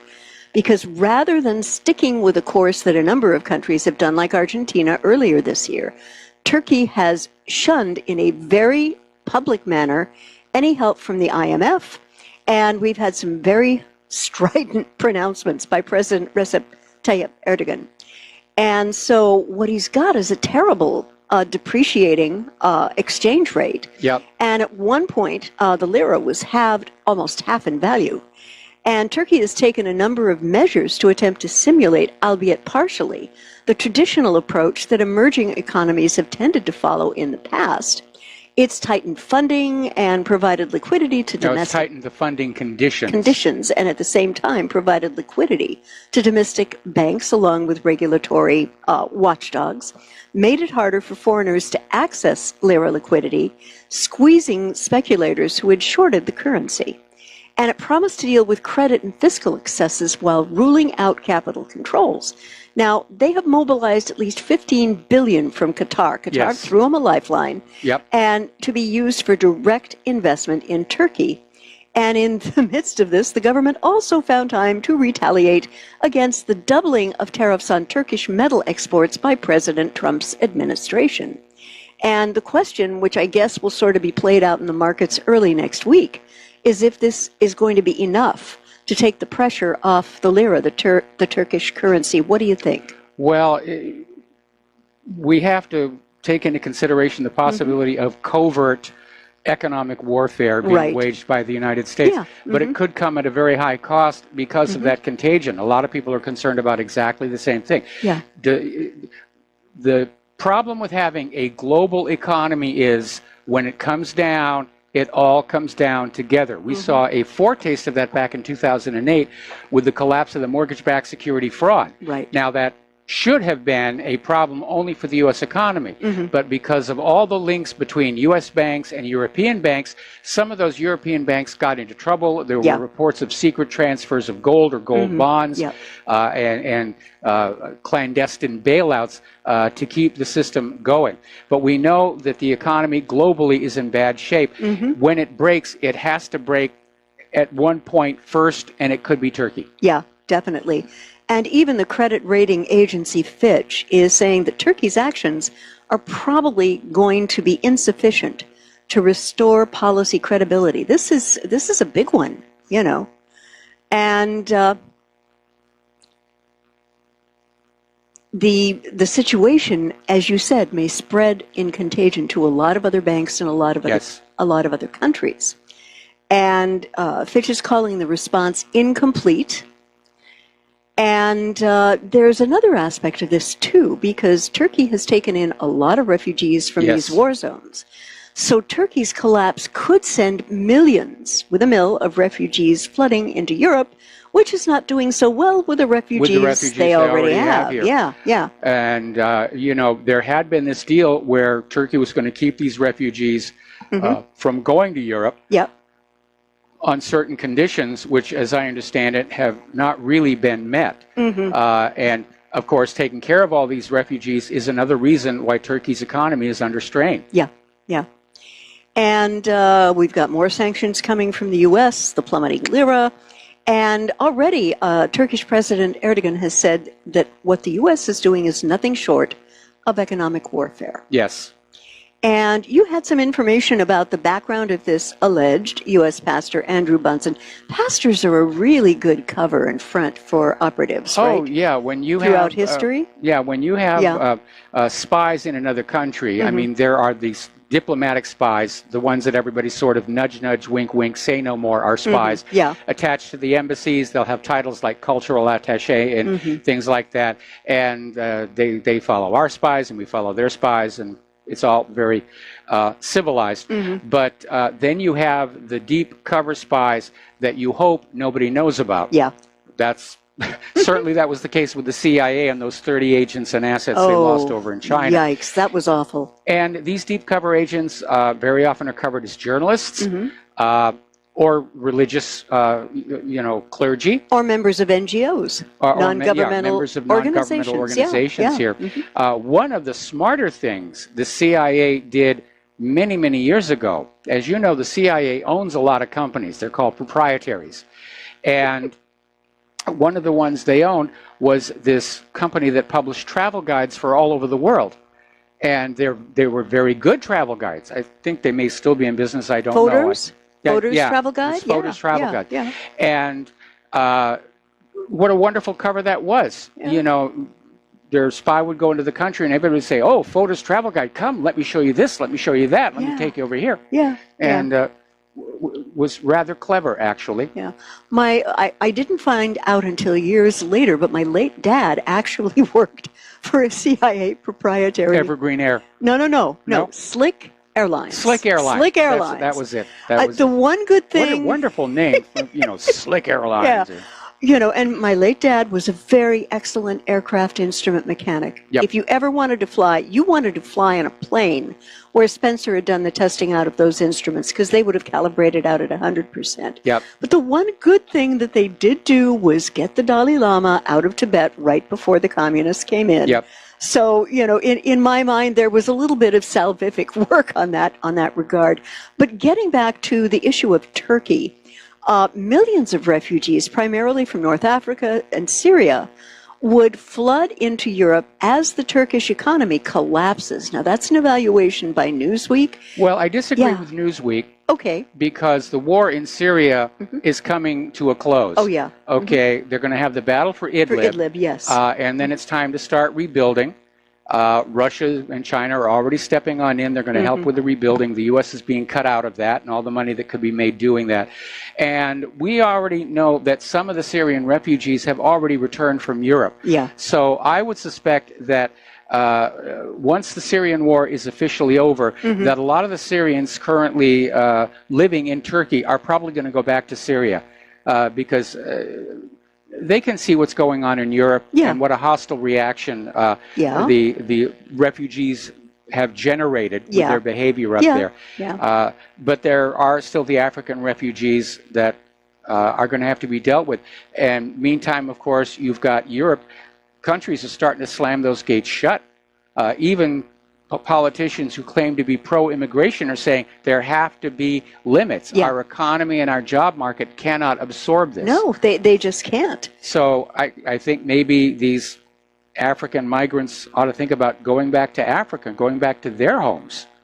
Because the reality is they weren't really fleeing persecution or war. In fact, the guy who drove that car into that crowd was applying for refugee status, claiming that he feared for his life if he ever went back to Sudan. Then they found out he'd applied for a visa to go back to Sudan on holiday. Oh, hello. It's an economic migration. They think Europe and the United States have got all this money just falling from the trees, and they want their share of it. Well, I don't know about you, but I haven't seen many trees with money on them. The money trees are not there. Guava, papaya, avocado, banana. But getting back to this issue of Turkey, over 3.5 million refugees are now there.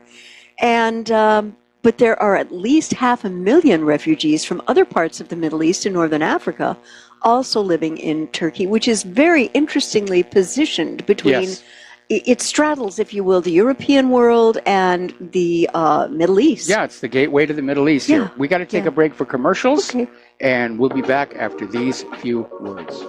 Aloha, America. Welcome back to our show, and please continue, Claire.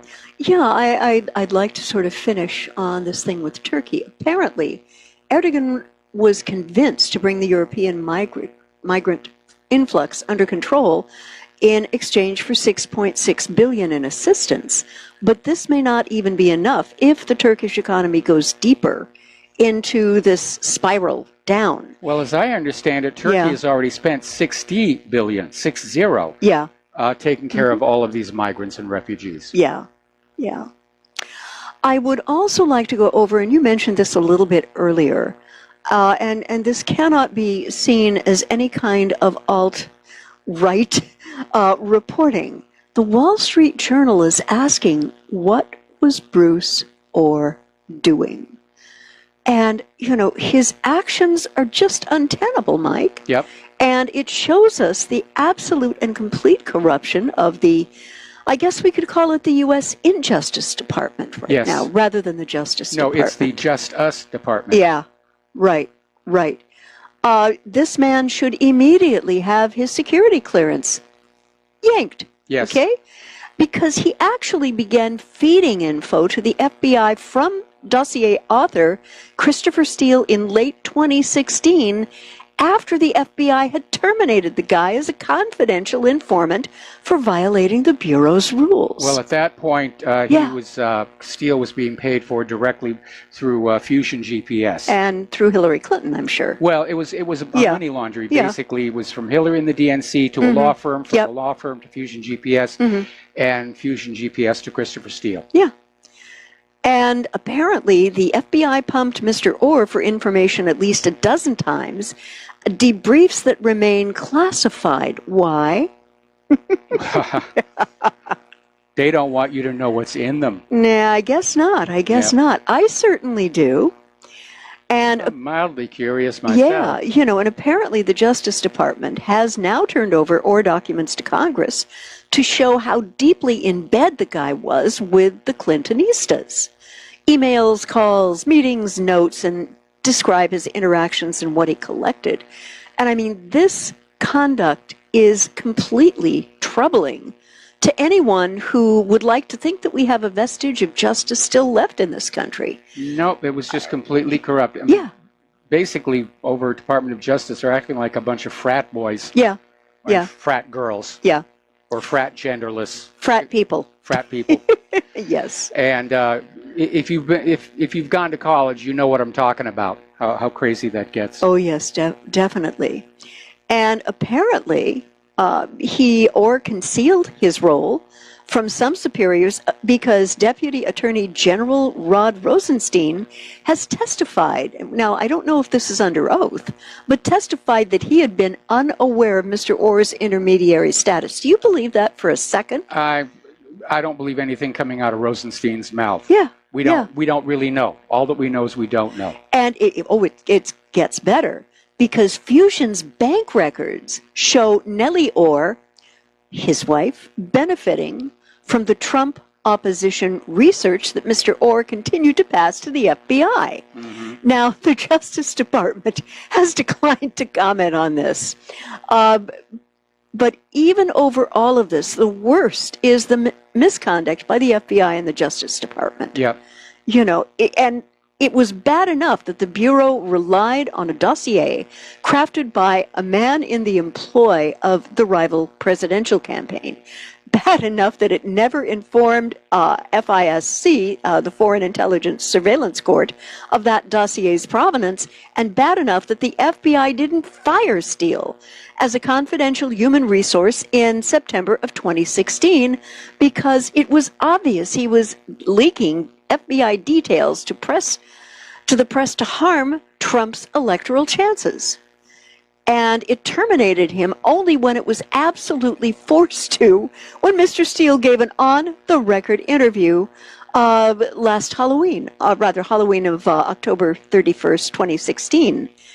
And now the FBI continued to go to this discredited information in its investigation after the firing by funneling his information via a Justice Department cutout. I mean, the absolute swampery, Mike, just doesn't end here. Good term, swampery. Swampery. I'm going to start using that one here. The swampery is complete. And, Mr. President, I'm hoping your vow to drain it is going to start getting real. I want to see Hillary Clinton's security clearance revoked. Yeah, absolutely. That will be when I know he's Donald serious. Trump is not draining the swamp. In fact, he opened up the White House doors and he hired the alligators and water moccasins. Yeah.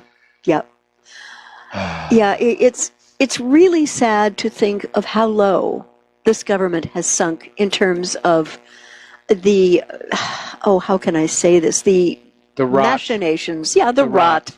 Yeah. And just, we're not getting the government we thought we were, and we haven't been for a long time. No, we haven't been for a long time. And I keep saying, I foresee a Soviet Union-style collapse as the future of the United States federal government. We got to take a break for commercials, and we'll be right back.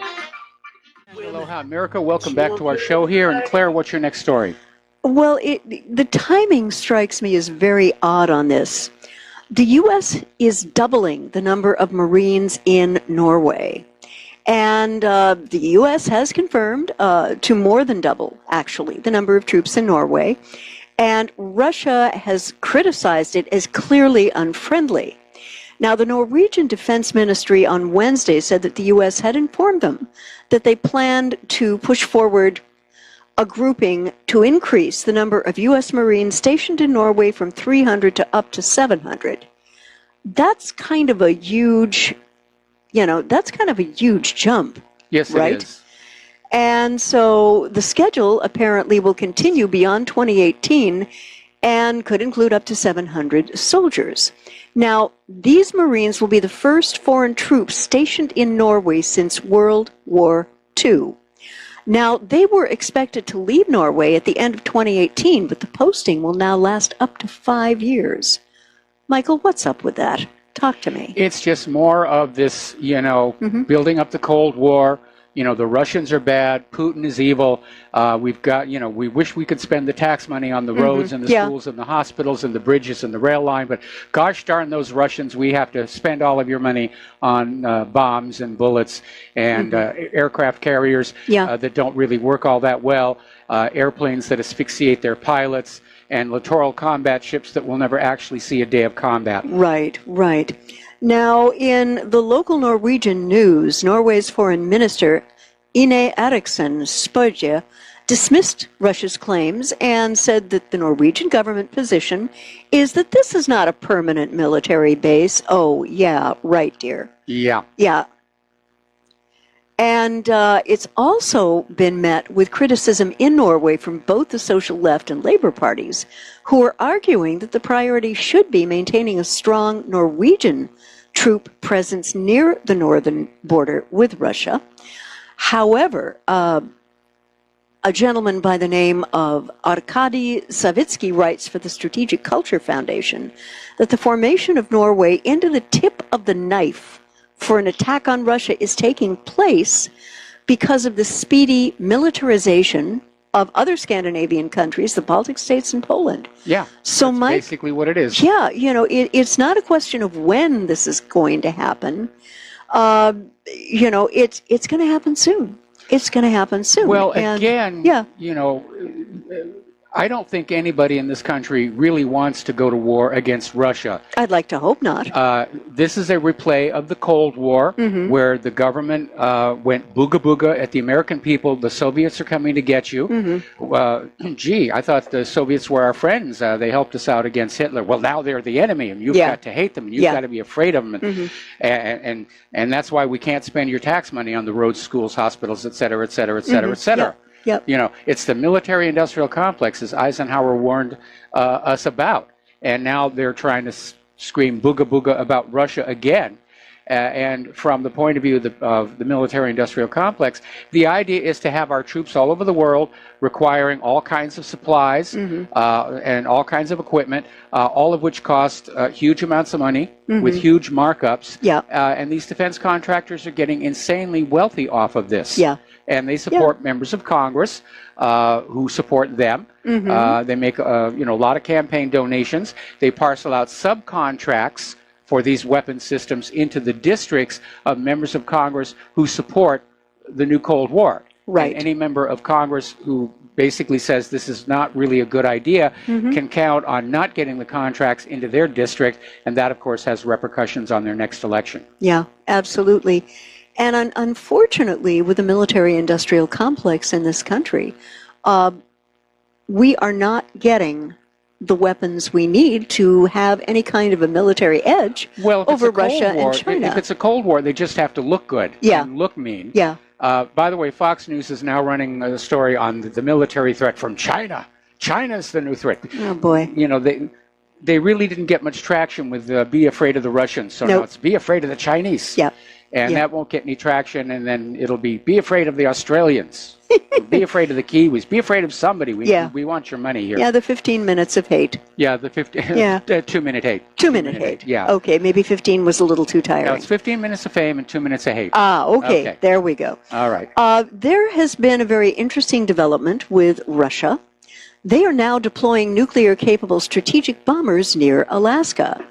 And so as NATO continues to defensively posture with an increasing number of troops, infrastructure, missile launchers, and missile shield systems, apparently the Russians are doing likewise on the other side of the world. And the Russian military say that 2 nuclear-capable strategic bombers have flown to the easternmost Chukotka Peninsula near Alaska as part of an exercise. It's not that near to Alaska, by the way. No. He's trying to make it, look like you can see these bombers from Sarah Palin's Yeah, front but porch. I mean, it's over 4,000 miles away from Alaska. Yeah. Hello. Yeah. Not exactly near. But I don't think that the Russians are taking these moves lightly, like the increase of the Marines in Norway. They're making their own moves as well. These are all provocations. Yeah. And, of course, Putin has to deal with his own hardliners back in Russia. And they've got to match force on force.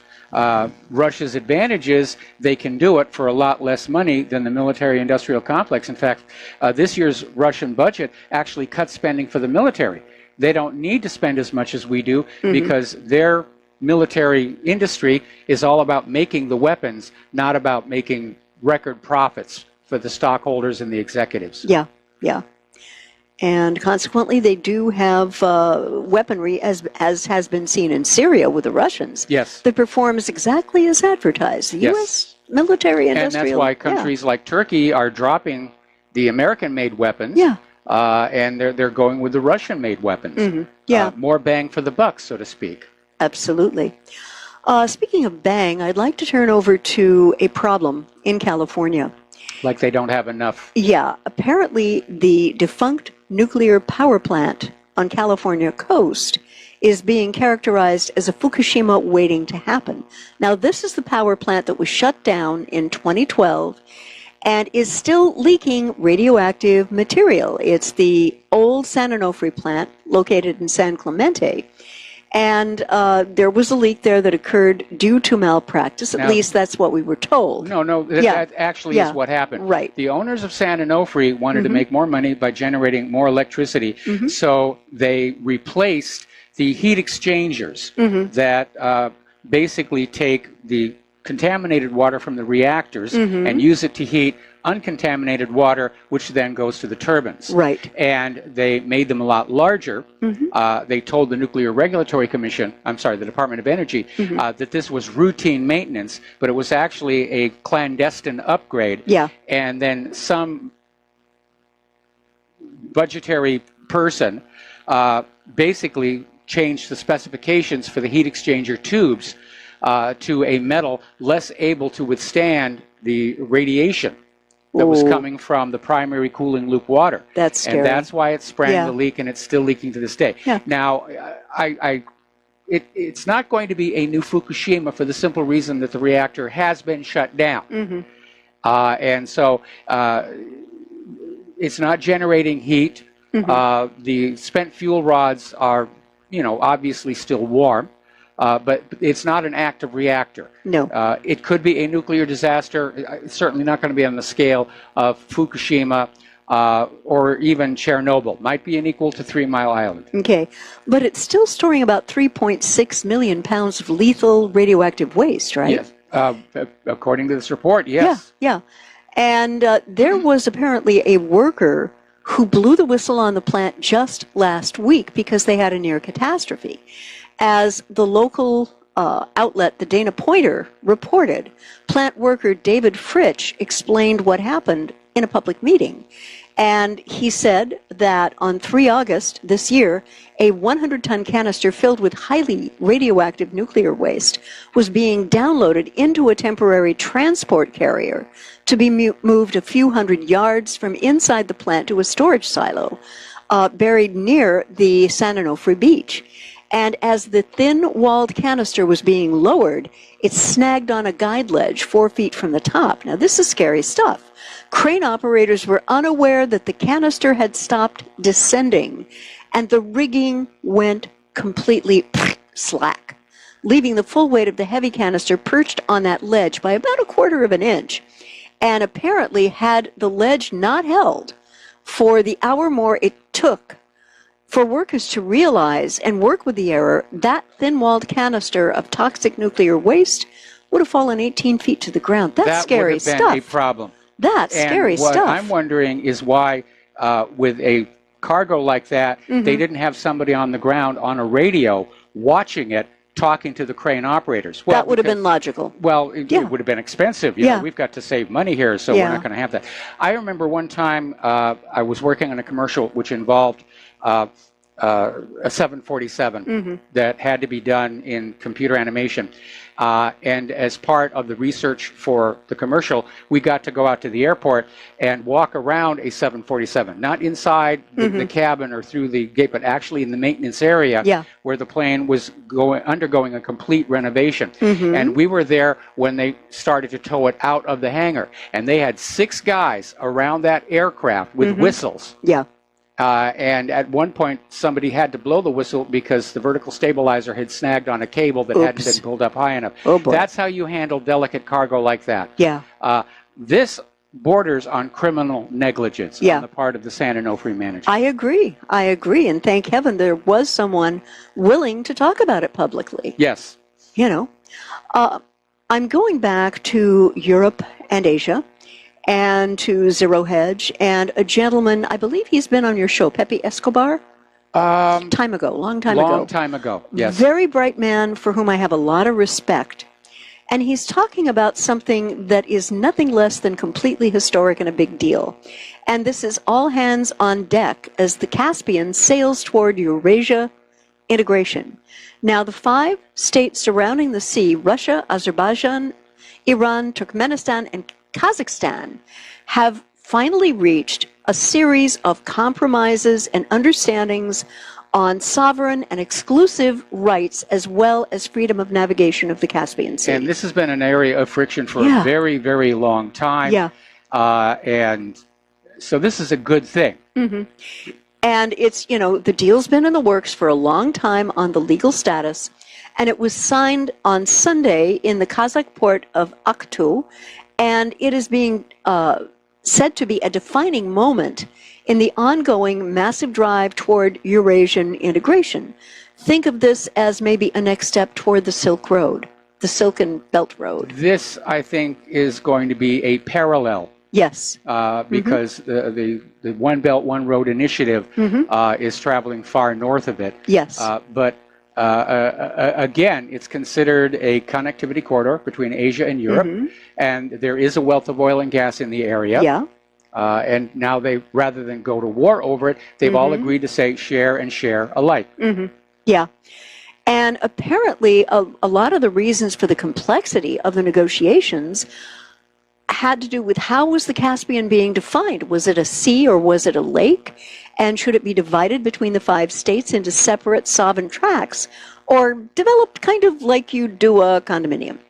And so apparently they reached some difficult compromises on these rights: freedom of navigation, freedom of access of all the vessels in the Caspian Sea to the world's oceans and back. In the words of a Kazakh diplomat, it's a pipeline. Yes. This is one of the most important situations you're not going to hear on the prostitutes and correspondence. And crucially, on a military level, there are only 5 countries now which will be allowed to navigate. The United States is not one of those countries. Military forces. Military forces, yeah. And President Putin described the deal in no uncertain terms as having been epic-making in its significance, and you can understand why. So what is going to happen the next time the U.S. challenges it with a freedom of navigation thing? Well, I'm expecting that will happen. Yeah. Because of the habitual chest thumping we're seeing coming out of Washington, D.C. Yes. I imagine that they'll be asked nicely to leave and be escorted out by the military forces in the area. The captain of a U.S. ship would have to be a bonehead to actually fire a shot, but who knows? The problem with being in this Cold War situation is it takes only one accident to turn it hot. And we learned that one the hard way during the Cuban Missile Crisis. Right, right. Well, going back to Latin America, Secda Mattis is unhappy. And he claims Latin American countries are selling out their sovereignty to Russia and China. And by golly, they should sell it out to us. Yeah, I mean, come on. Apparently, there's a Chinese space force in Argentina, Russian control of Venezuelan gas, and South American armies equipped with the latest Chinese and Russian hardware. And until recently, it would have sounded like a plot on of a thriller, but Secda Mattis is claiming that economic and military posturing by Beijing and Moscow have been on the rise for the last decade. Well, no, that's not what's going on. That's not what's happening. The United States is in decline. Yeah. That's what's going on. Yeah. And analysts are saying that Chinese loans in recent years have allowed authoritarian leaders to consolidate power in Venezuela, Bolivia, Nicaragua, and have separately generated corruption scandals that have brought down the presidents of Ecuador and Argentina. Oh, yes. Let's blame China for that. It's all the fault of China. Or Russia. Let's blame both of them. That's right. And they've been selling military equipment. Well, I'm sorry, but right now, Secda Mattis, you can get a lot more bang for your buck in buying from Moscow and China because their weaponry is working as advertised. And it doesn't cost anywhere near as much. Yeah. And, I mean, the U.S. is literally trying to arm twist all these other countries to go back to the world as it was in the 1950s. Ain't going to work. Depend on the U.S. dollar for all trade and banking, buy all your weapons from the United States, buy America's products even if you don't like them. And no, it isn't working. The U.S. is becoming isolated. The global economy is restructuring itself, and right in the middle of it is going to be this deep, dark hole where the U.S. dollar used to be. Yeah, everything I'm seeing... Okay, we got to take a break for commercials. Alrighty. And we'll be right back. Okay. Aloha, America. Welcome back to the show here, and we have an update on this story about CNN trying to get the names and home addresses of the jurors in the Manafort trial. Claire?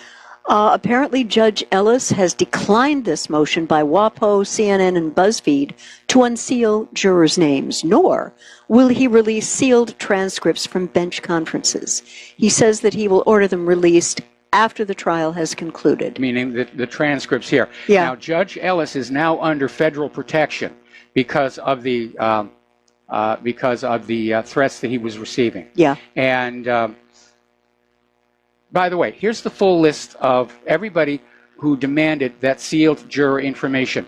The Washington Compost, the New York Slimes, Associated Press, CNN, NBC, Politico, and BuzzFeed. Yeah. Now, I'm smelling panic and desperation, and especially given the fact that the jury was asking for a clarification of reasonable doubt. Right. This trial may not be going good for Mueller. And as I mentioned before in the program, Mueller has bet the farm on getting a conviction here to save his reputation, to basically make it look like he didn't just completely waste the last year and a half and several $1 million of taxpayer money. But if Manafort is acquitted, and remember, he was investigated on these exact same charges 8 years ago. By Rosenstein, right? By Rosenstein. Yeah, yeah. And they decided it wasn't worth prosecuting. So if Manafort is acquitted, okay, then It's a huge blow to the deep state. It's a huge blow to the corporate media who've been treating him like he's guilty all along. Yeah. And it's a huge blow to Robert Mueller. And if they're resorting to this idea of trying to get the jurors' names and addresses, and they're threatening the judge. Yeah, yeah. Okay, that tells you just how ugly this whole business is getting. Yeah. Okay, what's your next story here? Next story is something that Blackwater founder Eric Prince is floating regarding Afghanistan. This has been around for a while. Yeah. But apparently President Trump is so frustrated with whatever changes in personnel, which of course will not work in Afghanistan, and the fact that it's been producing no results. And Eric Prince is talking about privatizing the war. Mm-hmm. Mike, this would be one of the worst things this government could possibly do. Well, that's true for two reasons. One, it will drive the cost of the war up. Yeah. And two, privatized armies are not subject to the Geneva rules. No. And we already know that Blackwater was contracted to work in Iraq, and some of the worst atrocities committed down there were done by the Blackwater soldiers. Yeah. So it's generally a bad idea. But you need to understand that there is a segment of the Pentagon that doesn't want to make progress in Afghanistan because if they win in Afghanistan, then they have to pack up all their toys and go home and stop getting all that money. Yeah. You know, these wars get dragged out in part to keep the flow of cash going. And the flow of opium right now when we're talking about and that Afghanistan. oil pipeline right away. Yeah, absolutely. Okay, there's the music. It's time for us to get on out of here and get something useful done with the rest of the day. Have yourselves a really restful weekend. We certainly are going to try and do that ourselves here. Stay tuned for John Stedmiller. I'm sure he's got a lot of stuff to share with you as well. Please make a point of talking to everybody about how the corporate social media is trying to silence the independent media, and ask, what are they so afraid of? We'll be back on Monday. Aloha, America.